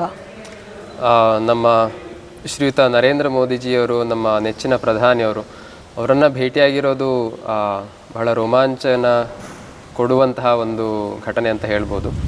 2020ರಲ್ಲಿ ಮೈ ಲೈಫ್ ಮೈ ಯೋಗ ಅಂತ ಒಂದು ವಿಡಿಯೋ ಕಾಂಟೆಕ್ಸ್ಟ್ ಆಗಿತ್ತು. ಕೊರೋನಾ ಕಾರಣದಿಂದ ಆಫ್ಲೈನ್ ಮಾಡಲಿಕ್ಕೆ ಆಗ್ತಾ ಇರಲಿಲ್ಲ ಅಂತ ಆನ್ಲೈನಲ್ಲಿ ಮಾಡಿದರು. ಯೋಗ ನನ್ನ ಜೀವನದಲ್ಲಿ ಹೇಗೆ ಹಾಸುಹೊಕ್ಕಾಗಿದೆ ಅಂತ ಬಿಂಬಿಸುವಂಥ ಒಂದು ವಿಡಿಯೋ ಮಾಡಬೇಕಾಗಿತ್ತು. ಒಂದು 3 ನಿಮಿಷದ ವಿಡಿಯೋ ಮಾಡಾಗಿತ್ತು. ಅದಕ್ಕೆ ನ್ಯಾಷನಲ್ ಲೆವೆಲಲ್ಲಿ, ಇಂಟರ್ನ್ಯಾಷನಲ್ ಲೆವೆಲಲ್ಲಿ ಮೊದಲ ಬಹುಮಾನ ಬಂದಿತ್ತು. ಸೊ ಆ ಕಾರಣದಿಂದ ನಮ್ಮ ಶ್ರೀ ವಿಶ್ವೇಶ್ವರ ಹೆಗಡೆ ಕಾಗೇರಿಯವರು ನನಗೆ ಈ ಸರಿ ಶಿರ್ಸಿಗೆ ನರೇಂದ್ರ ಮೋದಿಜಿಯವರು ಬಂದಾವಾಗ ಮೀಟ್ ಮಾಡುವಂಥ ಅವಕಾಶವನ್ನು ಮಾಡಿಕೊಟ್ಟಿದ್ರು. ಸೊ ಅವರನ್ನು ಮೀಟ್ ಮಾಡಲಿಕ್ಕೆ ಬಹಳ ಜನ ತುಂಬ ಕಾಯ್ತಾ ಇರ್ತಾರೆ, ತುಂಬ ಅಭಿಲಾಷೆ ಪಟ್ಟಿರ್ತಾರೆ. ಆದರೆ ನನಗೆ ಆ ಅದೃಷ್ಟ ಒಲಿದಿದ್ದು ನನಗೆ ಬಹಳ ಖುಷಿ ಕೊಡುವಂಥ ವಿಚಾರ. ಅವ್ರು ಹೀಗೆ ನಡ್ಕೊಂಡು ಬರ್ತಾಯಿದ್ರೆ ನಾನು ನಿಜವಾಗಿ ಅವರನ್ನು ನೋಡ್ತಾ ಇದ್ದೀನಾ ಇಲ್ವಾ ಅನ್ನುವಂಥ ಒಂದು ಭಾವನೆ ನನಗೆ ನಾನೇ ಚಿವುಟ್ಕೊಂಡು ನೋಡುವಂಥ ಒಂದು ಪರಿಸ್ಥಿತಿ ಇತ್ತು. ಸ್ಟೇಜ್ ಹಿಂದೆ ಅವರನ್ನು ಮೀಟ್ ಆಗುವಂಥ ಅವಕಾಶ ಸಿಕ್ತು. ಬಹಳ ಮಾತಾಡಲಿಕ್ಕೆ ಏನು ಸಮಯ ಕೊಡ್ತಾ ಇರಲಿಲ್ಲ. ಅವರು ಬಹಳ ಚುನಾವಣೆ ಪ್ರಚಾರದ ಭರಾಟೆಯಲ್ಲಿದ್ದರು. ಆದರೆ ನೋಡಿ ನಮಸ್ಕಾರ ಮಾಡಿ ಅವ್ರ ಜೊತೆ ಒಂದು ಫೋಟೋ ತೆಗೆದುಕೊಳ್ಳುವಂಥ ಅವಕಾಶ ಸಿಕ್ಕಿದ್ದಕ್ಕೆ ನನಗೆ ತುಂಬ ಖುಷಿ ಇದೆ. ಸರ್, ಇದುವರೆಗೂ ತಾವು ಎಷ್ಟು ಆ ಥರದ ಕಾಂಪಿಟೇಷನ್ಗಳಲ್ಲಿ ಪಾರ್ಟಿಸಿಪೇಟ್ ಮಾಡಿದ್ದೀರಾ? ಎಷ್ಟು ಇಂಟರ್ನ್ಯಾಷನಲ್ ಕಾಂಪಿಟೇಷನ್ಗಳು ಅಥವಾ ಯಾವ್ಯಾವ ದೇಶದಲ್ಲಿ ತಾವು ಯೋಗವನ್ನು ಪ್ರಸರಿಸಿದ್ದೀರಾ ಅಂತ? ಕಾಂಪಿಟೇಷನ್ ಅಂತ ಬಂದರೆ ನಾವು ಕಾಲೇಜಲ್ಲಿ ಇರುವಾಗ ಯೂನಿವರ್ಸಿಟಿ ಲೆವೆಲ್ ಕಾಂಪಿಟೇಷನ್ಗಳಿಗೆ ನಾವು ಭಾರತದಾದ್ಯಂತ ತಿರುಗಾಡಿದ್ದೇವೆ. ಹಲವಾರು ಪ್ರೈಸಸ್ಗಳು ಕೂಡ ಬಂದಿದೆ. ಆದರೆ ನಾನು ಆ ನಂತರ ಏನು ನಿರ್ಧಾರ ಮಾಡಿದೆ, ಯೋಗವನ್ನು ಕಾಂಪಿಟೇಷನ್ ಥರ ಮಾಡಿದರೆ ಅದರ ಮೂಲ ಉದ್ದೇಶಕ್ಕೆ ಧಕ್ಕೆ ಆಗ್ತದೆ ಅಂತ ನಾನು ಕಾಂಪಿಟೇಷನ್ಗೆ ಪಾರ್ಟಿಸಿಪೇಟ್ ಮಾಡಬಾರ್ದು ಅಂತ ನಿರ್ಧಾರ ಮಾಡಿದ್ದೆ. ಬಟ್ ಇದೊಂದು ನಮ್ಮ ಅಸ್ತಿತ್ವನ ತೋರಿಸ್ಲಿಕ್ಕಿರುವಂಥ ಕಾಂಪಿಟೇಷನ್ ಆಗಿತ್ತು. ಕಾಂಪಿಟೇಷನ್ಗೆ ಅಂತಲ್ಲ, ನಾನು ನ್ಯಾಚುರೋಪತಿ ಪ್ರಾಕ್ಟೀಷನರ್ ಆಗಿ ಒಳ್ಳೆ ಯೋಗವನ್ನು ಕೂಡ ಅಭ್ಯಾಸ ಮಾಡ್ತಾ ಇದ್ದೀನಿ ಅಂತ ತೋರಿಸ್ಲಿಕ್ಕೆ ಭಾಗವಹಿಸಿದ ಕಾಂಪಿಟೇಷನ್ ಆಗಿತ್ತು. ನನ್ನ ಅದೃಷ್ಟನೋ ಏನೋ ಅದಕ್ಕೆ ಪ್ರೈಸ್ ಕೂಡ ಬಂತು. ಸೊ ಅಂತಾರಾಷ್ಟ್ರೀಯ ಲೆವೆಲಲ್ಲಿ ನಾನು ಯಾವುದೇ ಬೇರೆ ಕಾಂಪಿಟೇಷನ್ಗಳಿಗೆ ಪಾರ್ಟಿಸಿಪೇಟ್ ಮಾಡಿಲ್ಲ. ಆದರೆ ಯೋಗವನ್ನು US ಅಲ್ಲಿ ಮುಂಚೆ ಹೇಳಿರೋ ಹಾಗೆ ಅಲ್ಲಿ ಕೂಡ ಟೀಚ್ ಮಾಡಿದ್ದೀನಿ. ಹಾಗೆ 2022ನೇ ಇಸ್ವಿಯಲ್ಲಿ ಸೇಂಟ್ ಲೂಷಿಯಾ ಅಂತ ವೆಸ್ಟ್ ಇಂಡೀಸ್ನ ಒಂದು ದ್ವೀಪ, ಸೇಂಟ್ ಲೂಷಿಯಾ ದ್ವೀಪ ಅಂತ, ಆ ದ್ವೀಪದಲ್ಲಿ ನಾನು ಮತ್ತು ಡಾಕ್ಟರ್ ಕೀರ್ತಿ ಅವರಿಬ್ಬರೂ ಒಂದು ವೆಲ್ನೆಸ್ ಸೆಂಟರಲ್ಲಿ ಹೋಲಿಸ್ಟಿಕ್ ಫಿಸಿಷಿಯನ್ ಆಗಿ, ಅಂದರೆ ಅಲ್ಲಿ ಆಯುರ್ವೇದ, ಯೋಗ, ನ್ಯೂಟ್ರಿಷನ್, ಜೀವನ ಕ್ರಮವನ್ನು ಉತ್ತಮಪಡಿಸಲಿಕ್ಕಿರುವಂಥ ಎಲ್ಲ ಪದ್ಧತಿಗಳು ಆ ಒಂದು ವೆಲ್ನೆಸ್ ಸೆಂಟ್ರಲ್ಲಿ ಅವೈಲೇಬಲ್ ಇದೆ. ಅಲ್ಲಿ ಅಮೇರಿಕಾದಿಂದ, ಕೆನಡಾದಿಂದ, ಇಂಗ್ಲೆಂಡಿಂದ ಹಾಗೂ ಬೇರೆ ಬೇರೆ ದೇಶಗಳಿಂದ ಪ್ರವಾಸಿಗರು ಅದಕ್ಕೋಸ್ಕರನೇ ಬಂದು ಉಳ್ಕೊಂಡು ಕಲ್ತ್ಕೊಂಡು ಅವರ ದೇಹವನ್ನು, ಮನಸ್ಸನ್ನು ಶಾಂತ ಮಾಡಿಕೊಂಡು ಆರೋಗ್ಯವನ್ನು ಗಳಿಸ್ಕೊಂಡು ಹೋಗ್ತಾರೆ. ಸೊ ಆ ಸೆಂಟ್ರಲ್ಲಿ ಹಲವಾರು ದೇಶದವರಿಗೆ ನಾನು ಮತ್ತು ಡಾಕ್ಟರ್ ಕೀರ್ತಿಯವರು ಯೋಗವನ್ನು ಹೇಳ್ಕೊಟ್ಟಿದ್ದಾರೆ. ಸರ್, ಈಗ ಅಂದರೆ ಜನ್ರೇಷನ್ ಬದಲಾಗ್ತಾ ಹೋದಂತೆ ಅಥವಾ ವೆಸ್ಟರ್ನ್ ಕಲ್ಚರ್ ನಮ್ಮ ಮೇಲೆ ಪ್ರಭಾವ ಬೀರ್ತಾ ಹೋದಂತೆ ನಮ್ಮ ಮೂಲ ಸಂಸ್ಕೃತಿಯನ್ನು ಎಲ್ಲೋ ನಾವು ಕಳ್ಕೊಳ್ತಾ ಇದ್ದೀವಿ. ಯೋಗ ಆಗಿರ್ಬೋದು ಅಥವಾ ನಮ್ಮ ಅನಾದಿ ಕಾಲದಿಂದ ಬಂದ ಪರಂಪರೆ ಆಗಿರ್ಬೋದು, ಆಹಾರ ಪದ್ಧತಿ ಆಗಿರ್ಬೋದು, ಅದ್ರ ಬಗ್ಗೆ ಒಂದು ಯುವಕರಿಗೆ ಕಿವಿ ಮಾತನ್ನು ಹೇಳೋದಾದರೆ ಏನು ಹೇಳೋಕೆ ಬಯಸ್ತೀರಾ? ಈಗ ಒಂದು 10 ವರ್ಷದಿಂದ ಈ ಪ್ರಶ್ನೆ ಕೇಳಿದರೆ ನಾನು ಹೌದು ಅಂತ ಹೇಳ್ತಾ ಇದ್ದೆ. ಬಟ್ ಈಗ ಏನಾಗಿದೆ, ಕೊರೋನಾ ಪ್ರಭಾವನ ಏನೋ ಗೊತ್ತಿಲ್ಲ, ಜನರಲ್ಲಿ ಆರೋಗ್ಯದ ಮೇಲೆ ಕಾಳಜಿ ಬಹಳ ಉತ್ತಮವಾಗಿದೆ. ಈಗ 10 ವರ್ಷದ ಹಿಂದೆ ಕಂಪೇರ್ ಮಾಡಿದರೆ ಯೋಗ, ಆಯುರ್ವೇದ, ನಮ್ಮ ಜೀವನ ಸಂಸ್ಕೃತಿ ಬಗ್ಗೆ ಜನರಲ್ಲಿ ಬಹಳವಾದಂಥ ಒಂದು ಜಾಗೃತಿ, ಅದರ ಬಗ್ಗೆ ಒಂದು ಇಂಟ್ರೆಸ್ಟ್ ಬರ್ತಾ ಇದೆ, ನೀವೇ ನೋಡಿರ್ಬೋದು. ಸೊ ಆ ಕಾರಣದಿಂದನೇ ನಮ್ಮ ಆನ್ಲೈನ್ ಯೋಗದಲ್ಲಿ ಪ್ರತಿನಿತ್ಯ ಒಂದು 150ಕ್ಕಿಂತ ಜಾಸ್ತಿ ಜನ ಯೋಗಾಭ್ಯಾಸ ಮಾಡ್ತಾರೆ.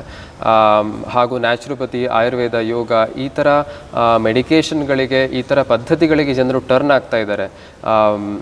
ಅಲೋಪತಿ ಮೆಡಿಸಿನ್ ಬೇಕು ಎಮರ್ಜೆನ್ಸಿ ಟೈಮಲ್ಲಿ, ಆದರೆ ಅದು ನಮಗೆ ಯಾವಾಗಲೂ ಆರೋಗ್ಯವನ್ನು ಕೊಡಲಿಕ್ಕೆ ಸಾಧ್ಯವಿಲ್ಲ.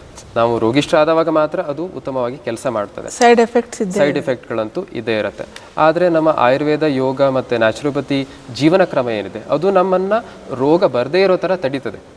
ಈಗ ಕೊರೋನಾ ಸಂದರ್ಭದಲ್ಲಿ ಹಲವಾರು ರೀತಿಯಾದಂತಹ ಘಟನೆಗಳಾಯಿತು, ಜನರಿಗೆ ಅವರ ಆರೋಗ್ಯದ ಮೇಲೆ ಇನ್ನೂ ಜಾಸ್ತಿ ಅರಿವು ಉಂಟಾಯಿತು. ಆ ಕಾರಣದಿಂದ ಜನರಲ್ಲಿ ಈಗ ಜಾಸ್ತಿ ಆರೋಗ್ಯ ಜಾಗೃತಿ ಉಂಟಾಗ್ತಾ ಇದೆ.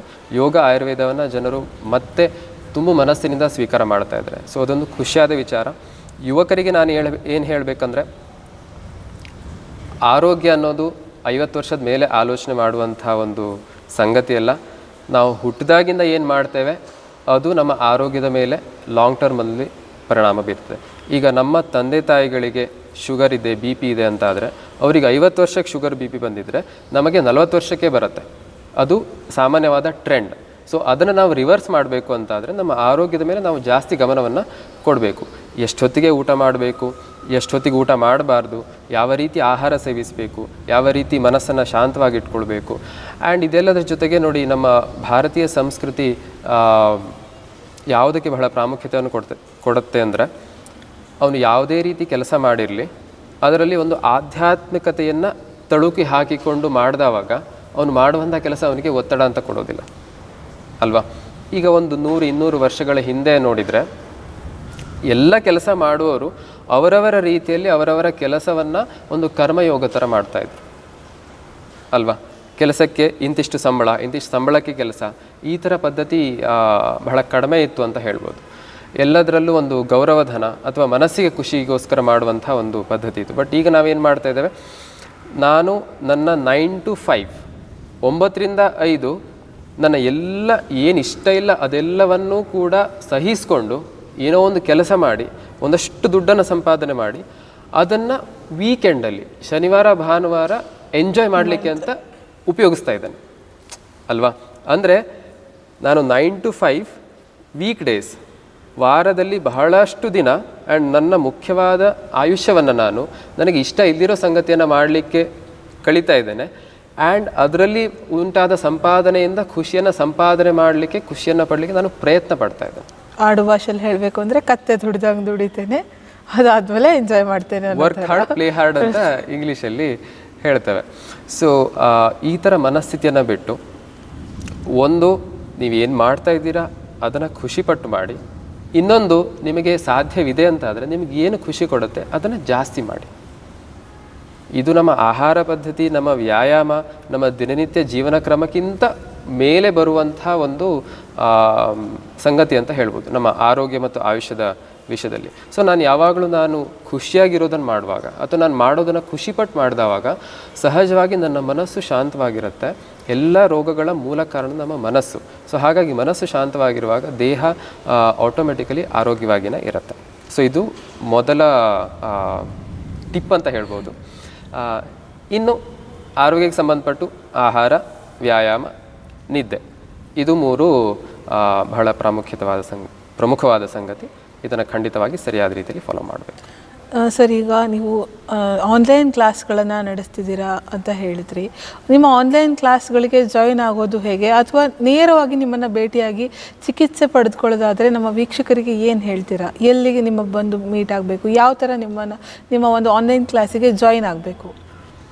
ಆನ್ಲೈನ್ ಕ್ಲಾಸಲ್ಲಿ ನಾವು ನೋಡಿ, ಇದು ಒಂದು ಸರ್ಟಿಫಿಕೇಷನ್ ಕೋರ್ಸ್ ಅಂತ ಅಲ್ಲ. ನಾವೊಂದು 90% ಜನ ಯೋಗವನ್ನು ಮಾಡಿರ್ತೇವೆ, ಯೋಗ ಶಿಬಿರಗಳಿಗೆ ಹೋಗಿ ಕಲ್ತಿರ್ತೇವೆ. ಅದರಲ್ಲಿ ಒಂದು 5% ಜನನು ಪ್ರತಿನಿತ್ಯ ಯೋಗವನ್ನು ಮಾಡಲ್ಲ.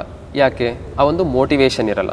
ಸೊ ನಿಮಗೆ ಒಂದು ಕಿಕ್ ಸ್ಟಾರ್ಟಿಗೆ ನಮ್ಮ ಕ್ಲಾಸಿಗೆ ಜಾಯ್ನ್ ಆಗ್ಬೋದು. ಬೆಳಗ್ಗೆ 5:45 7 ಗಂಟೆಗಿದೆ, 8 ಗಂಟೆಗಿದೆ, ತುಂಬ ಬೆಳಗ್ಗೆ ಬ್ಯುಸಿಯಾಗಿರೋರಿಗೆ. ಸಂಜೆ 6 ಗಂಟೆಗಿದೆ. ವಯಸ್ಸಾದವರಿಗೆ ಸಪ್ರೇಟ್ ಬ್ಯಾಚ್ ಇದೆ, ಸ್ವಲ್ಪ ಜಾಸ್ತಿ ಯೋಗ ಮಾಡಬೇಕಾದವ್ರಿಗೆ ಸಪ್ರೇಟ್ ಬ್ಯಾಚ್ ಇದೆ. ಸೊ ಎಲ್ಲ ರೀತಿಯ ಜನರಿಗೆ ಅನುಕೂಲವಾಗೋ ಥರ, ಎಲ್ಲ ರೀತಿಯ ದೇಹಗಳಿಗೆ ಅನುಕೂಲವಾಗೋ ಥರ ನಾವು ಯೋಗವನ್ನು ಬೇರೆ ಬೇರೆ ಕ್ಲಾಸಲ್ಲಿ ಕೊಡ್ತೇವೆ. ನೀವು ಯೋಗ ಕ್ಲಾಸಿಗೆ ಜಾಯ್ನ್ ಆಗಿ ನಮ್ಮನ್ನು ಕಾಂಟ್ಯಾಕ್ಟ್ ಮಾಡ್ಬೋದು. ವಾಟ್ಸಪ್ ಮೂಲಕ ಈ ನಂಬರಿಗೆ ಕಾಂಟ್ಯಾಕ್ಟ್ ಮಾಡ್ಬೋದು, ಅಥವಾ ಶಿರ್ಸಿನಲ್ಲಿ ರೋಟ್ರಿ ಹತ್ತಿರ ಸಂಯೋಗ ಪ್ರಕೃತಿ ಚಿಕಿತ್ಸಾಲಯ ಅಂತ ನಮ್ಮ ಕ್ಲಿನಿಕ್ ಇದೆ, ಅಲ್ಲಿಗೂ ಬಂದು ಡೈರೆಕ್ಟಾಗಿ ಕಾಂಟ್ಯಾಕ್ಟ್ ಮಾಡ್ಬೋದು. ಸೊ ಆನ್ಲೈನ್ ಕ್ಲಾಸಿಗೆ ಜಾಯ್ನ್ ಆಗೋದಾದರೆ ನೀವು ಆನ್ಲೈನಲ್ಲಿ ಕಾಂಟ್ಯಾಕ್ಟ್ ಮಾಡಿದರೆ ಸಾಕಾಗತ್ತೆ. ನಿಮಗೆ ಯಾವ ಬ್ಯಾಚ್ ಸೂಟ್ ಆಗುತ್ತೆ, ನೀವು ಯಾವ ಥರ ಯೋಗ ಮಾಡಬೇಕು, ಅದರ ಜೊತೆಗೆ ಯಾವ ಥರ ಯೋಗ ಮಾಡಬಾರ್ದು, ಎರಡನ್ನೂ ಗಮನದಲ್ಲಿ ಇಟ್ಕೊಂಡು ನಮ್ಮ ಟೀಮಲ್ಲಿ ಒಟ್ಟು 10 ಜನ ಯೋಗ ನ್ಯಾಚುರೋಪತಿ ಡಾಕ್ಟರ್ಸ್ ಮತ್ತು ನುರಿತ ಯೋಗ ಪರಿಣಿತರಿದ್ದಾರೆ. ಅವರ ಮೂಲಕ ನಾವು ಲೈವ್ ಆಗಿ ಹೇಳ್ಕೊಡ್ತೇವೆ. ಇಲ್ಲಾಂದರೆ ನೀವು ಯೂಟ್ಯೂಬ್ ನೋಡಿಕೊಂಡು ಕೂಡ ಮಾಡ್ಬೋದಲ್ವ. ಬಟ್ ಲೈವ್ ಆಗಿ ಒಂದು ಟೈಮಿಗೆ ಕಮಿಟ್ಟಾಗಿ ನಾವು ಯೋಗ ಕ್ಲಾಸಿಗೆ ಜಾಯ್ನ್ ಆದವಾಗ ಅದು ನಮ್ಮ ಜೀವನ ಕ್ರಮ ಆಗೋ ಸಾಧ್ಯತೆ ಜಾಸ್ತಿ. ಸೊ ಒಂದು ಸರಿ ರೂಟೀನ್ ಆಯಿತು ಅಂದರೆ ನೀವಾಗಿ ಮಾಡಿಕೊಂಡು ಹೋಗ್ಬೋದು. ಬಟ್ ಒಂದು ವಿಷಯ ಹೇಳಬೇಕು, ಇಲ್ಲಿ ತನಕ ಯಾರೆಲ್ಲ ನಮ್ಮ ಜೊತೆ ಮಾಡ್ತಾ ಇದ್ದಾರೆ ಅವರು ನಮ್ಮ ಜೊತೆ 2-3 ವರ್ಷಕ್ಕಿಂತ ಜಾಸ್ತಿ ನಮ್ಮ ಜೊತೆ ಇದ್ದಾರೆ. ಅಂದರೆ ನಮ್ಮ ಕ್ಲಾಸು ಅವರಿಗೆ ತುಂಬ ಇಷ್ಟ ಆಗಿದೆ ಅಂತ ನಾನು ಹೇಳಲಿಕ್ಕೆ ಇಷ್ಟಪಡ್ತೇನೆ. ಇನ್ನು ಆಫ್ಲೈನಲ್ಲಿ ಕ್ಲಿನಿಕ್ಕಿಗೆ ಬರ್ತೀರಾ ಅಂತಾದರೆ ರೋಟ್ರಿ ಹತ್ರ ನಮ್ಮ ಕ್ಲಿನಿಕ್ಕಿಗೆ ಬರ್ಬೋದು. ಅಲ್ಲಿ ಅಕ್ಯುಪಂಕ್ಚರ್ ಇರ್ಬೋದು, ಆಪ್ತ ಸಮಾಲೋಚನೆ ಇರ್ಬೋದು, ಅಥವಾ ಬಹಳ ಮುಖ್ಯವಾಗಿ ನಾವು ಲೈಫ್ ಸ್ಟೈಲ್ ಡಿಸೀಸಸ್, ಜೀವನ ಕ್ರಮದಿಂದ ಬರುವಂಥ ರೋಗಗಳನ್ನು ಜೀವನ ಕ್ರಮದಿಂದಲೇ ಹೇಗೆ ಸರಿಪಡಿಸ್ಕೊಳ್ಬೋದು, ಅದು BP, ಶುಗರ್, ಆಸ್ತಮಾ, ಅಲರ್ಜಿ, ನಿದ್ರಾಹೀನತೆ, ತಲೆನೋವು, ಇನ್ಫರ್ಟಿಲಿಟಿ, ಬಂಜೆತನ, ಅಥವಾ ಮಹಿಳೆಯರ ಬೇರೆ ಬೇರೆ ರೀತಿಯಾದಂತಹ ಸಮಸ್ಯೆಗಳು, ಬೆನ್ನು ನೋವು, ಕಾಲು ನೋವು, ಈ ಥರ ಹಲವಾರು ರೀತಿಯ ನೋವುಗಳು, ಇದಕ್ಕೆಲ್ಲ ಚಿಕಿತ್ಸೆಗಳು ಲಭ್ಯವಿದೆ. ಇನ್ನೂ ಯಾವ್ಯಾವ ಥರದ ಚಿಕಿತ್ಸೆಗಳನ್ನು ತಾವು ನೀಡ್ತೀರಾ? ನಮ್ಮ ಕ್ಲಿನಿಕ್ಕಲ್ಲಿ ನಾವು ಹೇಳೋದಾದರೆ ಅಕ್ಯುಪಂಕ್ಚರ್ ಮಾತ್ರ ನಾವು ಚಿಕಿತ್ಸೆ ರೀತಿಯಲ್ಲಿ ಕೊಡೋದು. ಅದರ ಹೊರತಾಗಿ ಜೀವನ ಕ್ರಮವನ್ನು ಹೇಗೆ ಚೇಂಜ್ ಮಾಡಬೇಕು ಅನ್ನೋದನ್ನು ನಾವು ಗೈಡ್ ಮಾಡ್ತೇವೆ. ಹಾಗೆ ನೀವು ಜೀವನ ಕ್ರಮವನ್ನು ಚೇಂಜ್ ಮಾಡ್ತಾ ಒಂದೊಂದೇ ಸ್ಟೆಪ್ ಬೈ ಸ್ಟೆಪ್ ನಿಮಗೆ ಟಾರ್ಗೆಟನ್ನು ಕೊಡ್ತೇವೆ. ಅದನ್ನು ನೀವು ಅಚೀವ್ ಮಾಡ್ತಾ ಹೋದಾಗೆ ನಿಮಗೆ ಜೀವನ ಕ್ರಮವೂ ಉತ್ತಮವಾಗುತ್ತೆ, ನಿಮಗೆ ಬಂದಿರೋ ರೋಗನೂ ಕಡಿಮೆ ಆಗ್ತಾ ಬರುತ್ತೆ. ಸೊ ನಾವು ಹೋಗಿ ಚಿಕಿತ್ಸೆ ತಗೊಳ್ಬೇಕು ಅನ್ನೋದು ಮುಖ್ಯವಲ್ಲ, ನಮ್ಮ ರೋಗಕ್ಕೆ ಯಾವ ಜೀವನ ಕ್ರಮ ಕಾರಣವಾಗಿದೆ ಅದನ್ನು ಬದಲಾಯಿಸಿಕೊಳ್ಳೋದು ಬಹಳ ಮುಖ್ಯ. ಸರ್, ಇವಾಗ ನೀವು ಹೇಳಿದಂತೆ ವಿಶೇಷವಾಗಿ ಅಂದರೆ ಮಕ್ಕಳಿಗೋಸ್ಕರ ಅಥವಾ ಯಾವುದೋ ಒಂದು, ಈಗ ನನ್ನ ಮಕ್ಕಳು PUC ಓದ್ತಾ ಇದ್ದಾರೆ, ಸೈನ್ಸ್ ತೊಗೊಂಡಿದ್ದಾರೆ, ಅವರಿಗೆ ನೆಕ್ಸ್ಟ್ ತುಂಬ ಓದಬೇಕಾಗಿರುತ್ತೆ, ಸ್ಟ್ರೆಸ್ ಆಗುತ್ತೆ, ಅಂತಹ ವಿದ್ಯಾರ್ಥಿಗಳಿಗೆ ಯಾವ ರೀತಿ ಯೋಗದ ಮೂಲಕ ಪರಿಹಾರ ಸಿಗ್ಬೋದು? ನೋಡಿ, ನಾವು ನಮ್ಮ ಕ್ಲಿನಿಕ್ ಕಡೆಯಿಂದ ಸಂಯೋಗ ಸ್ಟೂಡೆಂಟ್ ಹಬ್ ಅಂತ ಒಂದು ಪ್ರೋಗ್ರಾಮನ್ನು ನಡೆಸ್ತೇವೆ. ಇದು 6 ತಿಂಗಳ ಪ್ರೋಗ್ರಾಮ್. ಇದರಲ್ಲಿ ನಾವು ಮುಖ್ಯವಾಗಿ ಫೋಕಸ್ ಮಾಡೋದು 10, 11, 12ನೇ ಕ್ಲಾಸಿನ ಮಕ್ಕಳನ್ನು ಮಾತ್ರ. ಅಂದರೆ ಆ ಟೈಮಲ್ಲಿ ಅವರಿಗೆ ಬಹಳ ಕಡೆಯಿಂದ ಒತ್ತಡ ಇರುತ್ತೆ, ಫ್ಯಾಮಿಲಿ ಕಡೆಯಿಂದ ಇರುತ್ತೆ, ಶಿಕ್ಷಕರ ಕಡೆಯಿಂದ ಇರುತ್ತೆ, ಶಾಲೆ ಕಡೆಯಿಂದ ಇರುತ್ತೆ, ಹಾಗೂ ಅವರಿಗೆ ತಾವು ಇಂಥ ಒಂದು ಸ್ಕೋರ್ ಮಾಡಬೇಕು ಅನ್ನುವಂಥ ಒತ್ತಡ ಇರುತ್ತೆ. ಅದರ ಜೊತೆಗೆ ಮುಂದೇನು ಮಾಡಬೇಕಪ್ಪ ಅನ್ನುವಂಥ ಕನ್ಫ್ಯೂಷನ್ ಇರುತ್ತೆ. ಸೊ ಇದನ್ನೆಲ್ಲ ಗಮನದಲ್ಲಿ ಇಟ್ಕೊಂಡು ನಾವು ಸಂಯೋಗ ಸ್ಟೂಡೆಂಟ್ ಹಬ್ ಅಂತ ಒಂದು ಪ್ರೋಗ್ರಾಮನ್ನು ಮಾಡ್ತಾ ಇದ್ದೇವೆ. ಸೊ ಇದರಲ್ಲಿ ನಾವು ಏನು ಮಾಡ್ತೇವೆ, ವಾರದಲ್ಲಿ 1 ಕ್ಲಾಸ್, ಪ್ರತಿ ಶನಿವಾರ ಸಂಜೆ ರಾತ್ರಿ 9ರಿಂದ 9:30 ಒಂದು ಅರ್ಧ ಗಂಟೆ ಕ್ಲಾಸ್ ಮಾಡ್ತೇವೆ. ಇದರಲ್ಲಿ ಬಹಳ ಮುಖ್ಯವಾಗಿ ನಾವು ಹೇಗೆ ಸ್ಟಡಿ ಮಾಡೋದು. ಈಗ ಒಂದು ವ್ಯಕ್ತಿ ಮರ ಕಡಿತಾನೆ ಅಂತಾದರೆ 2 ಮರ ಕಡಿದ ನಂತರ ಕೊಡ್ಲಿ ಅರ್ಥ ಮಾಡ್ಕೋಬೇಕಲ್ವ. ಅದೇ ಥರ ನಾವು ಸ್ಟಡಿ ಮಾಡೋ ಟೆಕ್ನಿಕನ್ನು ಇಂಪ್ರೂವ್ ಮಾಡೋದ್ರ ಮೂಲಕ ನಾವು 10 ಗಂಟೆಲಿ ಏನು ಸ್ಟಡಿ ಮಾಡ್ಬೋದು ಅದನ್ನು 5 ಗಂಟೆಲಿ ಮಾಡುವಂಥ ಸಾಧ್ಯತೆ ಇದೆ. ಇದ್ರ ಮೇಲೆ ಹಲವಾರು ರಿಸರ್ಚ್ಗಳು ಕೂಡ ಆಗಿದೆ. ಇನ್ನೊಂದು ಮೆಮೊರಿ ಟೆಕ್ನಿಕ್ಗಳು, ಹೇಗೆ ನೆನ್ಪಿಟ್ಕೊಳ್ಳೋದು ಸುಲಭವಾಗಿ, ಹಲವಾರು ವಿಷಯಗಳಿದೆ ಹೇಗೆ ಸುಲಭವಾಗಿ ನೆನ್ಪಿಟ್ಕೊಳ್ಳೋದು. ಆ್ಯಂಡ್ ಅದ್ರ ಜೊತೆಗೆ ಈ ಎಕ್ಸಾಮ್ ಟೈಮಲ್ಲಿ ಆಗುವಂಥ ಎಕ್ಸಾಮ್ ಸ್ಟ್ರೆಸ್ ಇರ್ಬೋದು, ಅದನ್ನು ಹೇಗೆ ಮ್ಯಾನೇಜ್ ಮಾಡೋದು. ಆ್ಯಂಡ್ ಅವರ ಮೋಟಿವೇಶನನ್ನು ಆದಷ್ಟು ನಾವು ಜಾಸ್ತಿಯಲ್ಲಿ ಇಡಬೇಕು. ಅದು ಒಂದಿನ ಕೊಟ್ಟರೆ ಸಾಕಾಗೋದಿಲ್ಲ, ಒಂದ್ಸರಿ ವೀಡಿಯೋ ನೋಡಿದರೆ ಸಾಕಾಗೋದಿಲ್ಲ. ಅದೊಂದು ಲೈವ್ ಕ್ಲಾಸಾಗಿ ಅವರು ಕಮಿಟಾಗಿ ಎವ್ರಿ ವೀಕ್ ಅಟೆಂಡ್ ಮಾಡಿದವಾಗ ಅವ್ರ ಮೋಟಿವೇಶನ್ ಯಾವಾಗಲೂ ಜಾಸ್ತಿ ಇರುತ್ತೆ. ಆ್ಯಂಡ್ ಅದ್ರ ಜೊತೆಗೆ ಗೋಲ್ ಸೆಟ್ಟಿಂಗ್, ನಾವು ಹೇಗೆ ಒಂದು ಗೋಲ್ ಸೆಟ್ ಮಾಡ್ಕೊಳ್ಬೋದು. ಅದು ಇವತ್ತು ಮಾಡುವಂಥ ಕೆಲಸ ಇರ್ಬೋದು, ನಾಳೆ ಮಾಡುವಂಥ ಕೆಲಸ ಇರ್ಬೋದು, ಅಥವಾ 1 ವರ್ಷದ ನಂತರ ಮಾಡುವಂಥ ಎಕ್ಸಾಮ್ ಇರ್ಬೋದು. ಎಲ್ಲದಕ್ಕೂ ಕರೆಕ್ಟಾಗಿ ಗೋಲ್ ಸೆಟ್ ಮಾಡಿಕೊಂಡು ಅದನ್ನು ಹೇಗೆ ಚಿಕ್ಕ ಚಿಕ್ಕ ಗೋಲ್ಗಳಾಗಿ ವಿಭಾಗ ಮಾಡಿಕೊಂಡು ಹೇಗೆ ಅಚೀವ್ ಮಾಡೋದು, ಈ ಥರ ಟ್ರೈನಿಂಗ್ಗಳು ಮಕ್ಕಳಿಗಿರುತ್ತೆ. ಆ್ಯಂಡ್ ಇದರ ಜೊತೆಗೆ ಮಕ್ಕಳಿಗೆ ಮತ್ತು ಪೇರೆಂಟ್ಸ್ಗೆ ಇಬ್ಬರಿಗೂ ಇದೇ ಪ್ರೋಗ್ರಾಮಲ್ಲಿ ಎಮೋಷ್ನಲ್ ಇಂಟೆಲಿಜೆನ್ಸ್, ಅಂದರೆ ಈಗ ಮಕ್ಕಳಲ್ಲಿ ಮೊಬೈಲ್ಗಳಿಂದ, TVಯಿಂದ ಅಥವಾ ವಿದ್ಯುನ್ಮಾನ ಉಪಕರಣಗಳ ಪ್ರಭಾವದಿಂದ ಅವರಲ್ಲಿ ಭಾವನಾತ್ಮಕ ಇಂಟೆಲಿಜೆನ್ಸ್ ಬಹಳ ಕಡಿಮೆ ಆಗ್ತಾ ಇದೆ ಅಂತ ಹೇಳ್ಬೋದು. ಈಗ ಬಸ್ಸಲ್ಲಿ ಹೋಗ್ತಾ ಇದ್ದಾರೆ, ಯಾರೋ 2 ಜನ ಸ್ಟೂಡೆಂಟ್ಸ್ ಕೂತ್ಕೊಂಡಿದ್ದಾರೆ, ಮೊಬೈಲ್ ನೋಡ್ತಾ ಇದ್ದಾರೆ, ಯಾರೋ ವಯಸ್ಸಾದವ್ರು ಬಂದಿದ್ದಾರೆ. ಆ ಮಕ್ಕಳಿಗೆ ಆ ವಯಸ್ಸಾದವ್ರು ಬಂದಿದ್ದಾರೆ ಎದ್ಕೊಳ್ಬೇಕು ಅಂತ ಆಲೋಚನೆ ಕೂಡ ಬರೋದಿಲ್ಲ. ಮೊಬೈಲಲ್ಲಿ ಅಷ್ಟು ತಲ್ಲೀನರಾಗಿರ್ತಾರೆ. ಆ್ಯಂಡ್ ಅದು ನೋಡಿದ್ರು ಒಂಥರ, ಇದಕ್ಕೆ ನಾವು ಏಪತಿ ಅಂತ ಹೇಳ್ತೇವೆ, ಅಂದರೆ ನಿರ್ಭಾವುಕತೆ. ಇದು ಯಾಕೆ ಆಗ್ತಾ ಇದೆ ಅಂದರೆ ಈ ವಿದ್ಯುನ್ಮಾನ ಉಪಕರಣಗಳ ಕಾರಣದಿಂದ. ಆದ್ದರಿಂದ ಮಕ್ಕಳಲ್ಲಿ ಸೆಲ್ಫ್ ಅವೇರ್ನೆಸ್, ನನ್ನೊಳಗಡೆ ಏನಾಗ್ತಾ ಇದೆ, ನಾನು ಯಾವ ಥರ ಬಿಹೇವ್ ಮಾಡ್ತಾ ಇದ್ದೇನೆ, ಸೆಲ್ಫ್ ಕಂಟ್ರೋಲ್, ನನ್ನ ಬಿಹೇವಿಯರನ್ನು ನಾನು ಯಾವ ಥರ ಕಂಟ್ರೋಲ್ ಮಾಡಬಹುದು, ಹಾಗೂ ಎಂಪತಿ, ಇನ್ನೊಬ್ಬರ ಸ್ಥಾನದಿಂದ ನೋಡುವಂಥ ಒಂದು ಪ್ರಕ್ರಿಯೆ, ಇನ್ನೊಬ್ರು ಯಾವ ಥರ ಫೀಲ್ ಮಾಡ್ಕೊಳ್ಬೋದು ನಾನು ಈ ಥರ ಮಾಡಿದರೆ. And social skills, communication skill ಇರ್ಬೋದು, ಬೇರೆಯವ್ರ ಜೊತೆ ಹೇಗೆ ಮಾತಾಡಬೇಕು, ಹೇಗೆ ಮಾತಾಡಬಾರ್ದು, ಇದೆಲ್ಲವನ್ನು ಮಕ್ಕಳಿಗೆ ಹೇಳಿಕೊಡುವಂತಹ ಒಂದು ಪ್ರಕ್ರಿಯೆ ಇದರಲ್ಲಿದೆ. ಅದರ ಜೊತೆಗೆ ಮುಂಚೆಲ್ಲ 4-5 ಮಕ್ಕಳು ಇರ್ತಾಯಿದ್ರು, ಎಲ್ಲರೂ ಹೊಂದ್ಕೊಂಡು ಒಂದು ಮನೆ ಒಳಗಡೆ ಒಟ್ಟು ಕುಟುಂಬದಲ್ಲಿ ಹೋಗ್ತಾಯಿದ್ರು. ಬಟ್ ಈಗ ಒಂದೇ ಮಗು, 2 ಮಕ್ಕಳು, ಅಪ್ಪ ಅಮ್ಮ ಇಬ್ಬರು ಕೆಲಸ ಮಾಡ್ತಾರೆ. ಈ ಥರ ಸಮಯದಲ್ಲಿ ಪೇರೆಂಟಿಂಗ್ ಸ್ಕಿಲ್ಸ್ ಬಹಳ ಮುಖ್ಯವಾಗುತ್ತೆ. ಸೊ ಈ ಪೇರೆಂಟಿಂಗ್ ಸ್ಕಿಲ್ಸ್ ಬಗ್ಗೆ ಆ ಪೇರೆಂಟ್ಸ್ಗಳಿಗೆ ಒಂದೊಂದು ಕ್ಲಾಸ್. ಸೊ ತಿಂಗಳಲ್ಲಿ 3 ಕ್ಲಾಸ್ ಮಕ್ಕಳಿಗಿರುತ್ತೆ ಪ್ರತಿ ಶನಿವಾರ, ಹಾಗೂ 4ನೇ ಶನಿವಾರ ಪೇರೆಂಟ್ಸ್ಗೆ ಪೇರೆಂಟಲ್ ವೆಲ್ನೆಸ್ ಬಗ್ಗೆ ಒಂದು ಕ್ಲಾಸ್ ಇರುತ್ತೆ. ಸೊ ಈ ಥರ ಪ್ರೋಗ್ರಾಮನ್ನು ನಾವು 6 ತಿಂಗಳುಗಳ ಕಾಲ ಮಾಡ್ತೇವೆ. ಇದರಿಂದ ಮಕ್ಕಳಲ್ಲಿ ಸ್ಟಡಿ ಮಾಡೋ ಟೆಕ್ನಿಕ್ ಇಂಪ್ರೂವ್ ಆಗುತ್ತೆ, ಅವರಲ್ಲಿ ಮೋಟಿವೇಶನ್ ಯಾವಾಗಲೂ ಜಾಸ್ತಿ ಇರುತ್ತೆ, ಹಾಗೂ ಅವರಲ್ಲಿ ಎಮೋಷ್ನಲ್ ಸ್ಕಿಲ್ಸ್, ಸೋಷಿಯಲ್ ಸ್ಕಿಲ್ಸ್ಗಳು ಇಂಪ್ರೂವ್ ಆಗುತ್ತೆ. ಸೊ ಇದಕ್ಕೆ ಜಾಯ್ನ್ ಆಗಬೇಕು ಅಂದರೆ ಒನ್ಸ್ ಅಗೇನ್ ನೀವು ನಮಗೆ ಆನ್ಲೈನಲ್ಲಿ ಕಾಂಟ್ಯಾಕ್ಟ್ ಮಾಡ್ಬೋದು, ಇಲ್ಲ ಕ್ಲಿನಿಕ್ಕಿಗೆ ಬಂದು ಕೂಡ ಕಾಂಟ್ಯಾಕ್ಟ್ ಮಾಡ್ಬೋದು. ಜೂನ್ 1st ವೀಕ್ ಅಥವಾ 2nd ವೀಕ್ ನಮ್ಮ ನೆಕ್ಸ್ಟ್ ಬ್ಯಾಚ್ ಸ್ಟಾರ್ಟ್ ಆಗುತ್ತೆ. ಓಕೆ ಸರ್, ಇಷ್ಟೊತ್ತು ನಮ್ಮ ವೀಕ್ಷಕರಿಗೆ ತುಂಬ ಉಪಯುಕ್ತವಾದ ಮಾಹಿತಿಯನ್ನು ನೀಡಿದ್ರಿ. ಕಾರ್ಯಕ್ರಮಕ್ಕೆ ಭಾಗವಹಿಸಿದ್ದಕ್ಕೆ ತಮಗೆ ಧನ್ಯವಾದಗಳು. ನಮಸ್ತೆ. ನಮಸ್ತೆ, ತುಂಬ ಧನ್ಯವಾದಗಳು. ಈ ಶ್ರೀಪ್ರಭಾ ಚಾನಲಲ್ಲಿ ನಮ್ಮ ಕ್ಲಿನಿಕ್ ಬಗ್ಗೆ, ನಮ್ಮ ಬಗ್ಗೆ ಒಂದು ವಿಶೇಷವಾದ ಕಾರ್ಯಕ್ರಮ ಮಾಡ್ತಾ ಇರೋದಕ್ಕೆ ತುಂಬ ಹೃದಯದ ಧನ್ಯವಾದಗಳು. Thank you.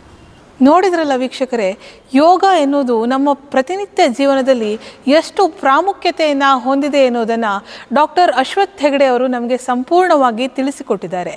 ನಿಮ್ಮ ಮನೆಯಲ್ಲೂ ಕೂಡ 10ನೇ ತರಗತಿ 11ನೇ ತರಗತಿ ವಿದ್ಯಾರ್ಥಿಗಳಿದ್ದರೆ ಸಂಯೋಗ ಸ್ಟೂಡೆಂಟ್ ಹಬ್ಬನ್ನು ಜಾಯ್ನ್ ಆಗಲು ಹೇಳಿ.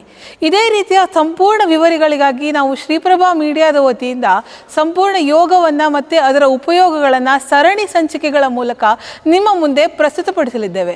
ಅದೇ ರೀತಿಯ ವಿಡಿಯೋಗಳಿಗಾಗಿ ಶ್ರೀಪ್ರಭಾ ಮೀಡಿಯಾವನ್ನು ಸಬ್ಸ್ಕ್ರೈಬ್ ಮಾಡಿ. ಶ್ರೀಪ್ರಭಾ ಮೀಡಿಯಾವನ್ನು ಸಬ್ಸ್ಕ್ರೈಬ್ ಮಾಡಿ.